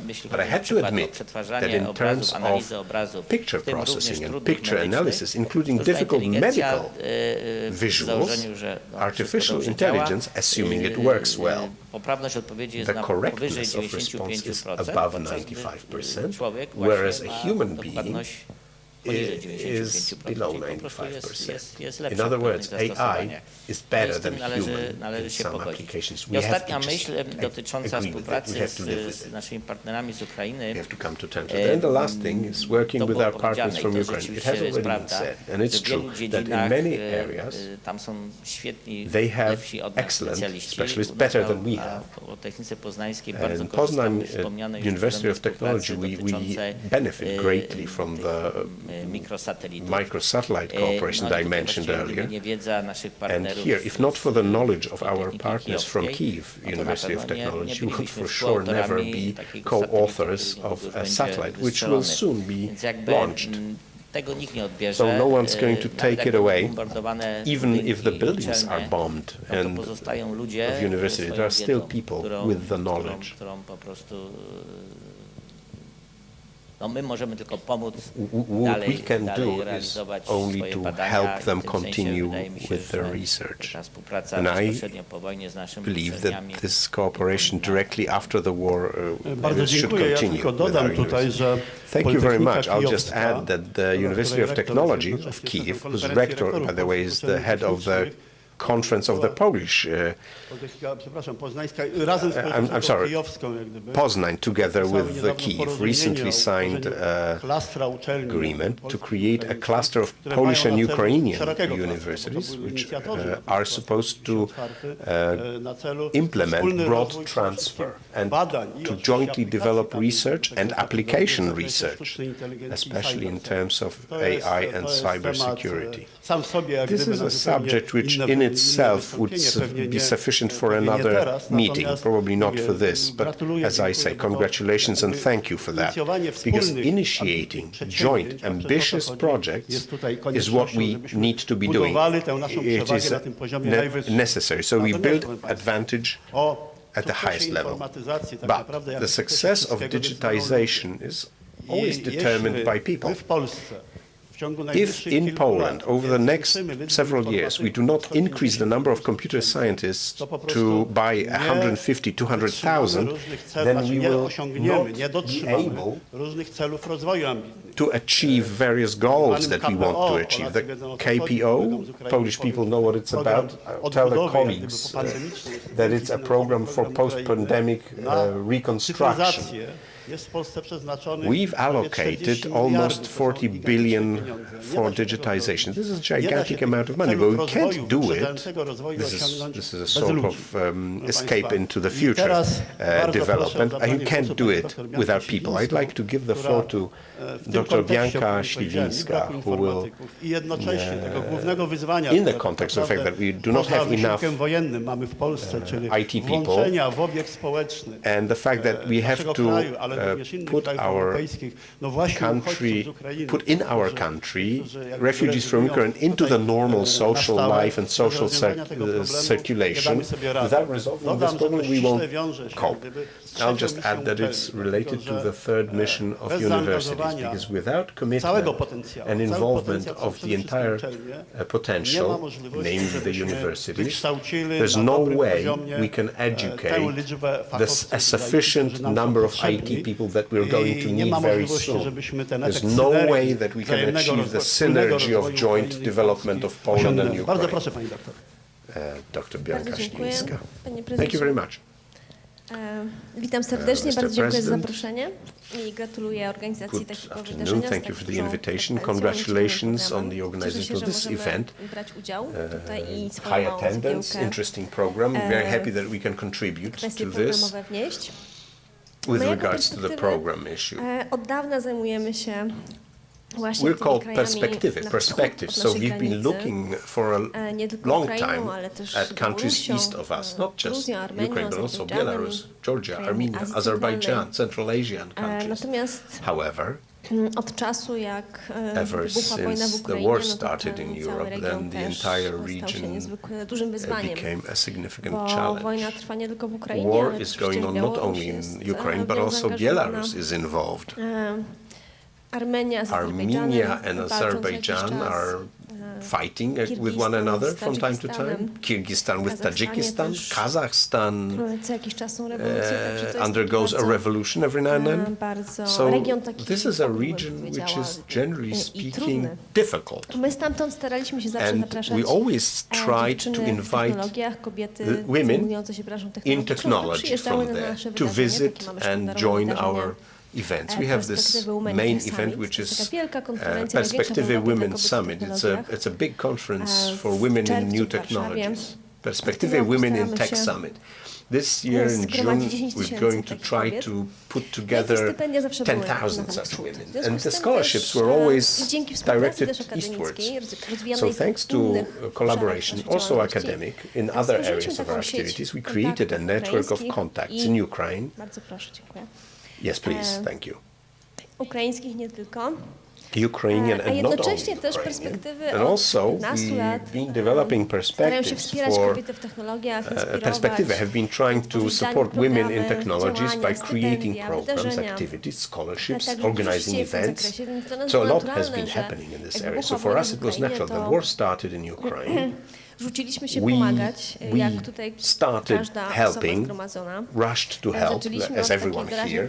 We started with ad hoc financial dzięki naszej support, współpracy z thanks to przemysłem our collaboration with advanced industry, put together 2.5 million zlotys, and we allocated it towards Ukrainian students, Ukrainian universities. We created a consortium of University of Technology in Poland that distributed the scholarship. So it was a little bit of a first period of activities. Now it's a year later, and the stage is set differently. In terms of humanitarian aid, this was taken over by large international organizations. Right now is the time for wise, specialized, targeted activities that will be working more deeply and more long-term. Also, related to the know-how of an organization such as ours. That's why we decided that because whenever we meet technical universities, IT faculties especially, we've been hearing how hard it is to maintain faculty, academic teachers who teach IT. The same goes for high schools. There are no teachers there for IT. Same goes for the IT industry, where there is no one to digitize this world. We are being digitized, especially during COVID, and so on and so forth. So it's not just about the shortcomings in programming, but also in working with finished complete instruments, so in marketing, in SMEs. This is a very acute shortage and lack. There are people who can't perform simple IT tasks, and it is a problem of Poland and also globally, and this is a major question as well, because this is one of the main developmental barriers for Poland too. In Ukraine, in turn, there is a dramatic devastation of human capital. Like we have been hearing in this session, IT was very developed. There were many experts, IT experts were educated there, and the industry grew too. There were companies which had global business successes. There were business success stories globally, but now this human capital is being devastated. People die, they are traumatized, they think about completely different things. And now when you're thinking about the future of Ukraine, which has to be digitized and digital, it has to be super digital for our common safety and security. It is now the time to think about it and to do and take up measures, systemic measures to help, to support. At the same time, in Poland, there are 1.5 million women from Ukraine who came here after the war broke out. Many of them with children. who at this time are working below their qualifications, because 3/4 of them, nearly 3/4, have higher education. They work in various professions, for example, medical professions, which they can't perform in Poland. And this potential is being wasted by our country. And in the face of all the factors that I just listed, it is natural that we created the project to adapt women to digital economy. Our task is within 2 years to train women for IT skills, basic skills and more advanced ones, for 30,000 Ukrainian women, starting with a pilot project with 1,000 beneficiaries.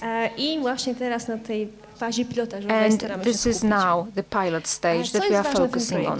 What is important in the project? It is supposed to really help these women to find their place in this new situation in our labor market.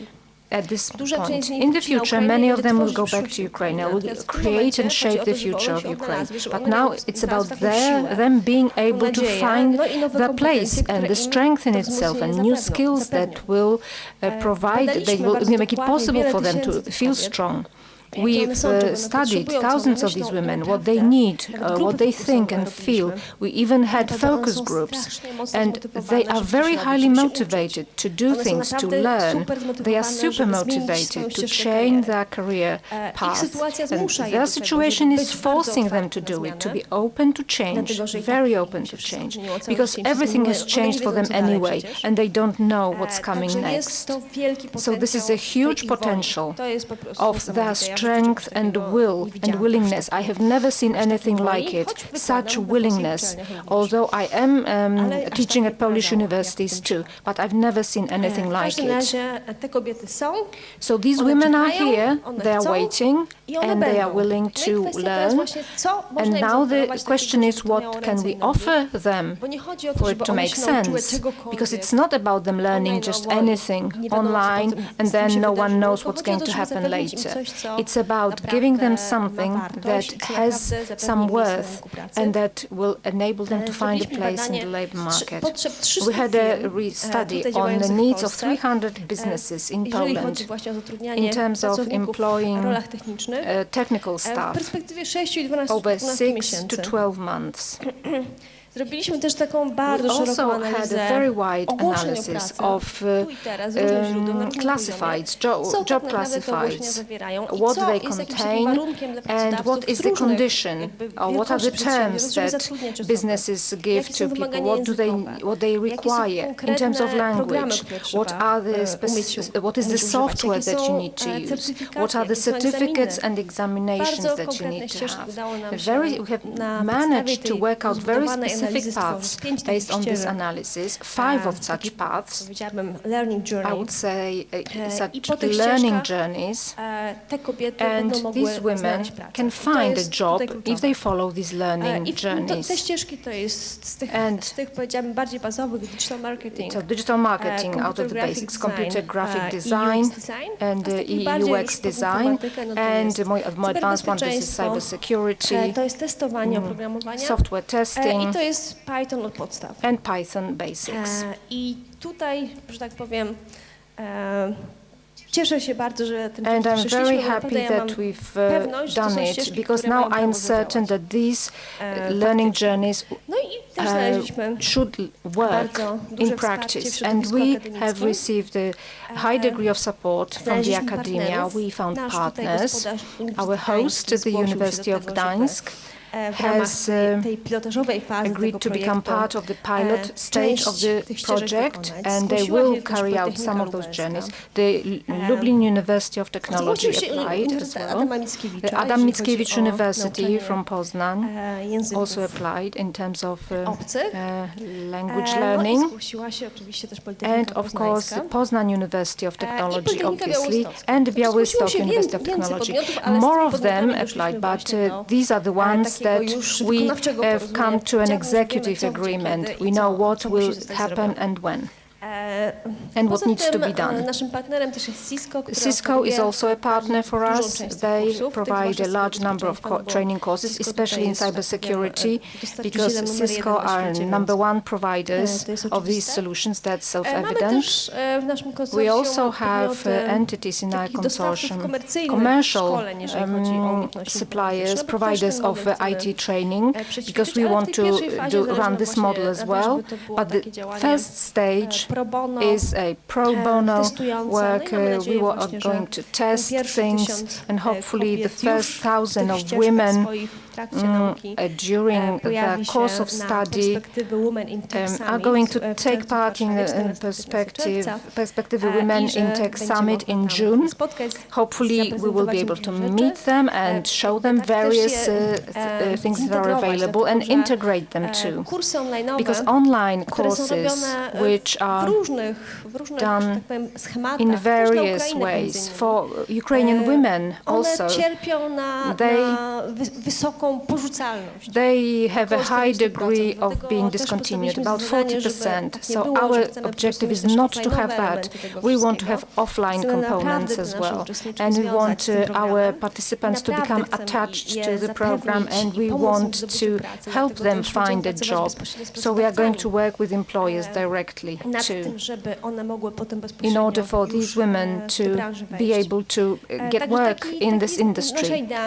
So this is our idea, and I think that, yes, I'm going to conclude my lengthy contribution here. I hope this is going to be a case study, or a case not just to address the needs of 30,000 Ukrainian women that we are referring to, but there are Ukrainians in many countries of Europe, of the European Union, so you can use the same model everywhere. And in the future, it can be an answer to major migration movements towards Europe for various marginalized groups. And I think that this solution has a huge potential for public policies, for the logic of helping in terms of systematic help, so giving someone a fishing rod rather than a fish. And this can be a response to many issues of contemporary economy and society, and it can help these women now in that difficult life situation.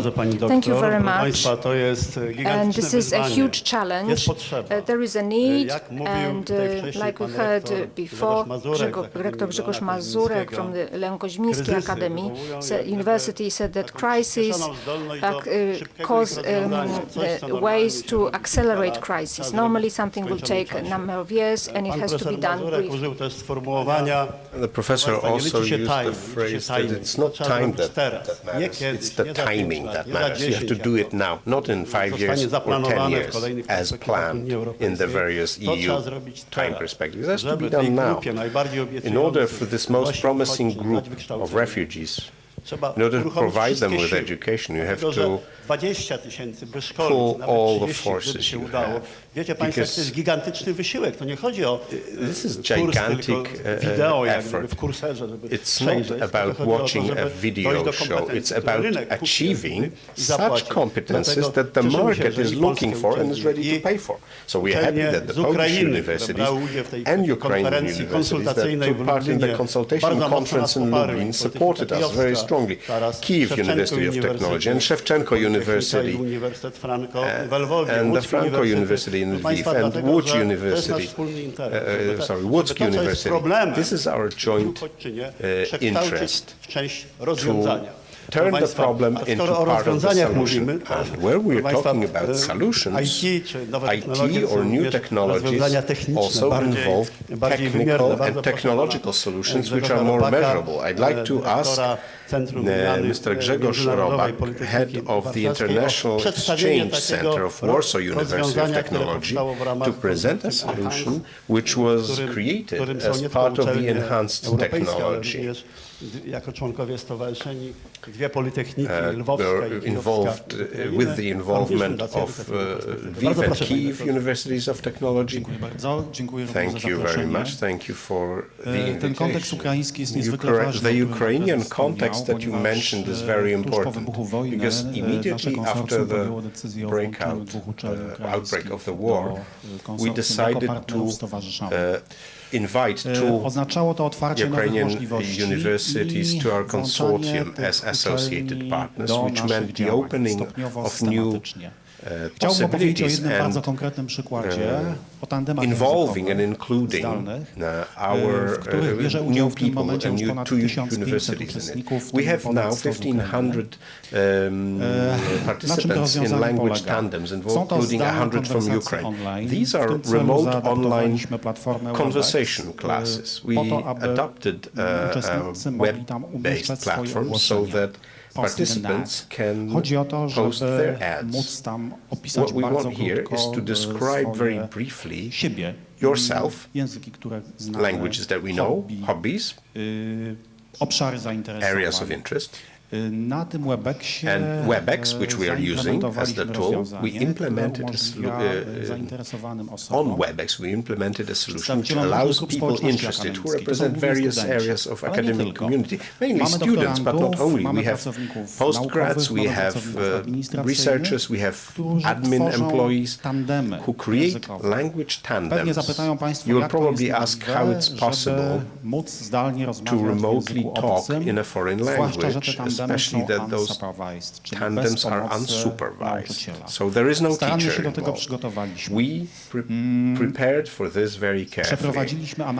We run a needs analysis. We prepared a tandem library which separates languages into levels based on the Council of Europe guidelines. So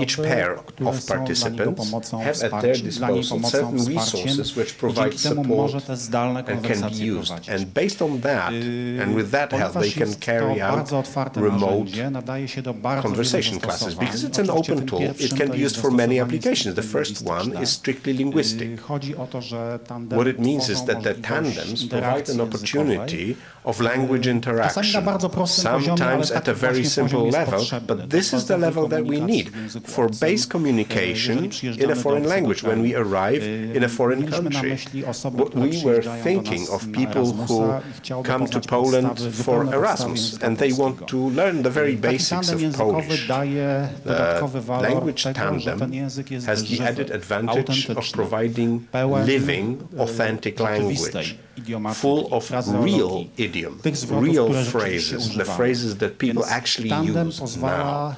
So the tandem allows for a supplement of what our universities do in the course of foreign language training by providing a conversation component where the participants open up and start freely communicating.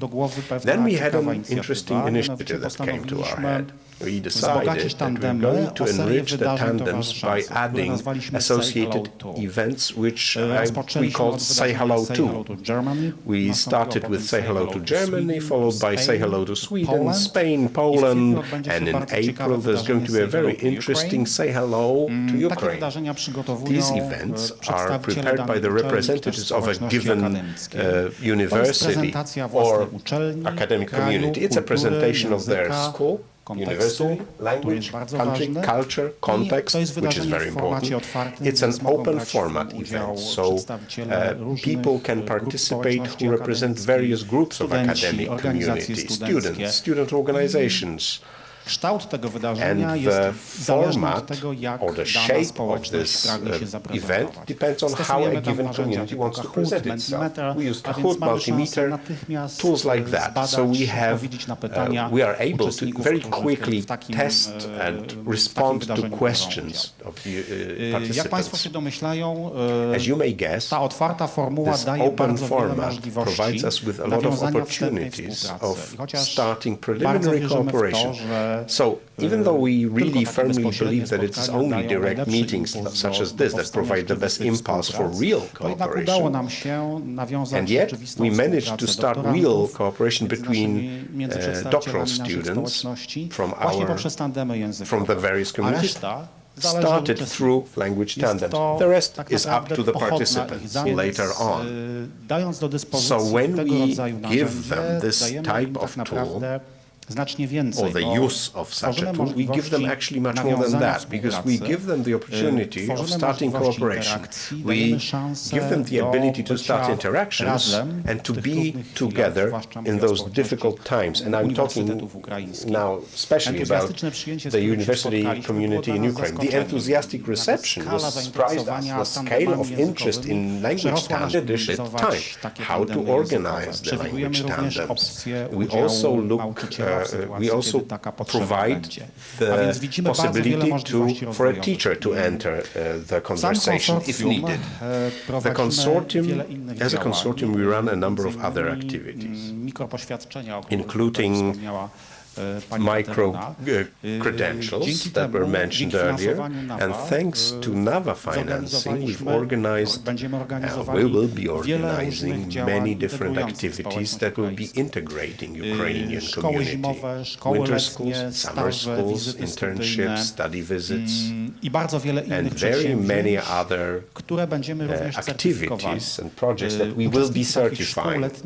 Participants of winter or summer schools in connection with another element of education carried out in a different format will be able to achieve a micro-credential, and that is a very important element that creates the broad educational context.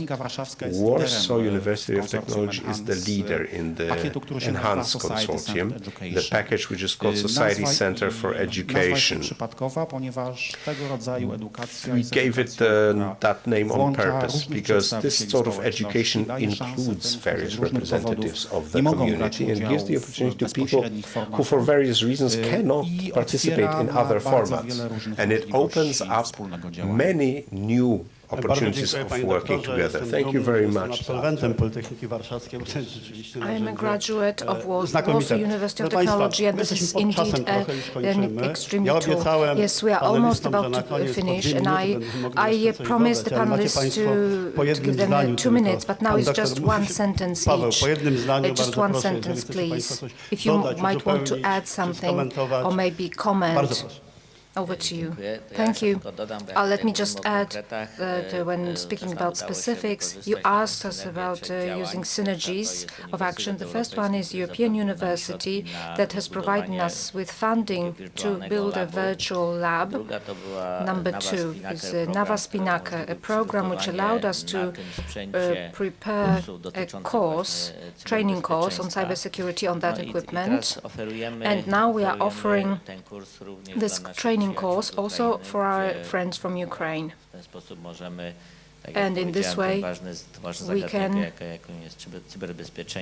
address cybersecurity as a very important matter, so that we have more experts, good experts on that. Yes, it was an extended but single sentence. Right, yes, we know such, we are familiar with such sentences. If I were to say just 1 sentence, it should be that I would like very much for us to keep thinking about Ukraine a lot, so that when the time is passing, but this should be a reason for us to do more, to take more action and to focus on it, because this is going to be one of the most important subjects in the coming years, and this is our shared challenge. And I realize that, generally speaking, we get used to new situations very quickly as human beings, and to variable situations. That's how we can grow and develop. Thank you. Nam zależało bardzo na tym, żeby to, co oferujemy, było realną pomocą dla społeczności ukraińskiej, ale do tej pomocy jest również potrzebna komunikacja. A więc przygotowaliśmy filmy wideo, przygotowaliśmy cały komponent online'owo-promocyjny, dzięki któremu to, co robimy, staje się bardziej znane. I zachęcam Państwa w wolnej chwili, mamy fantastyczny tandem polsko-włoski, który pokazujemy też na naszej stronie internetowej. Korzystajmy z tych możliwości. To jest these opportunities and these means. This is quite an open Dziękuję, proszę solution. Państwa, zanim zamkniemy tę sesję, chciałbym nawiązać, niedawno prowadziliśmy taką debatę o uczniach ukraińskich w polskich szkołach. Pani Irina Dektiariewa, tutaj sławna w tym gronie i nie tylko w tym, brała udział. Bardzo dziękuję. Proszę Państwa, w polskich szkołach, w systemie oświaty jest prawie ćwierć miliona uczniów z Ukrainy. 250,000 students from Ukraine, a quarter of a million in the Polish education system, in primary and secondary schools and technical schools. This means that our societies are now being interlaced, intertwined. It's not just that Ukrainians come to Poland and we go back. No. There is now, this is not something that's been done consciously. There is a structure now of people and emotions, futures and plans that are interweaving. Personal stories of Ukrainians and Polish people, they are intertwined. So let me once again repeat what I started with. So the simple time of humanitarian aid is about to end due to the war. Now we are starting to build future together. The future, the joint future of Poland and Ukraine. Thank you to the panelists and thank you for your attention.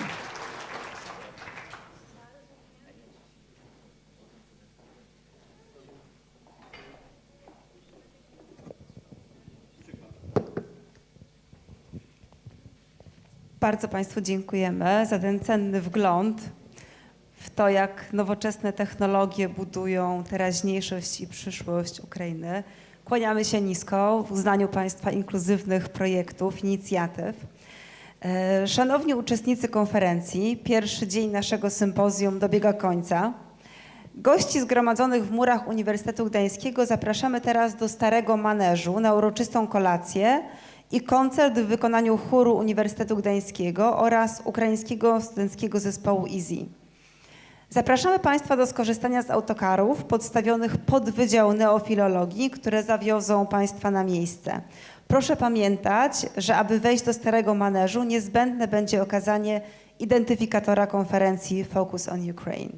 The first day of our conference is ended. All guests are now invited to Stary Maneż for a gala dinner and a concert performed by the University Choir of the University of Gdansk and the Ukrainian student band Easy. We recommend you to use the coaches located next to the entrance to the faculty, which will take you to the place. Please remember that in order to enter the Stary Maneż, you will need to show your Focus on Ukraine conference ID. Osoby, które oglądają nas online, zapraszamy z powrotem jutro od godziny 10 na prezentację inicjatyw pomocowych na świecie. Przypominamy, że program drugiego dnia konferencji zakończy się o godzinie 14. Żegnamy się z Państwem, ale zanim to nastąpi, zapraszamy do wspólnego zdjęcia tutaj na scenie. All who watch us online are invited for tomorrow since 10 a.m. For presentations of 8 initiatives around the world. We would like to remind you that the program of the second day of the conference will end at 2 p.m. Please remember about our family photo and see you tomorrow.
z lewej, czyli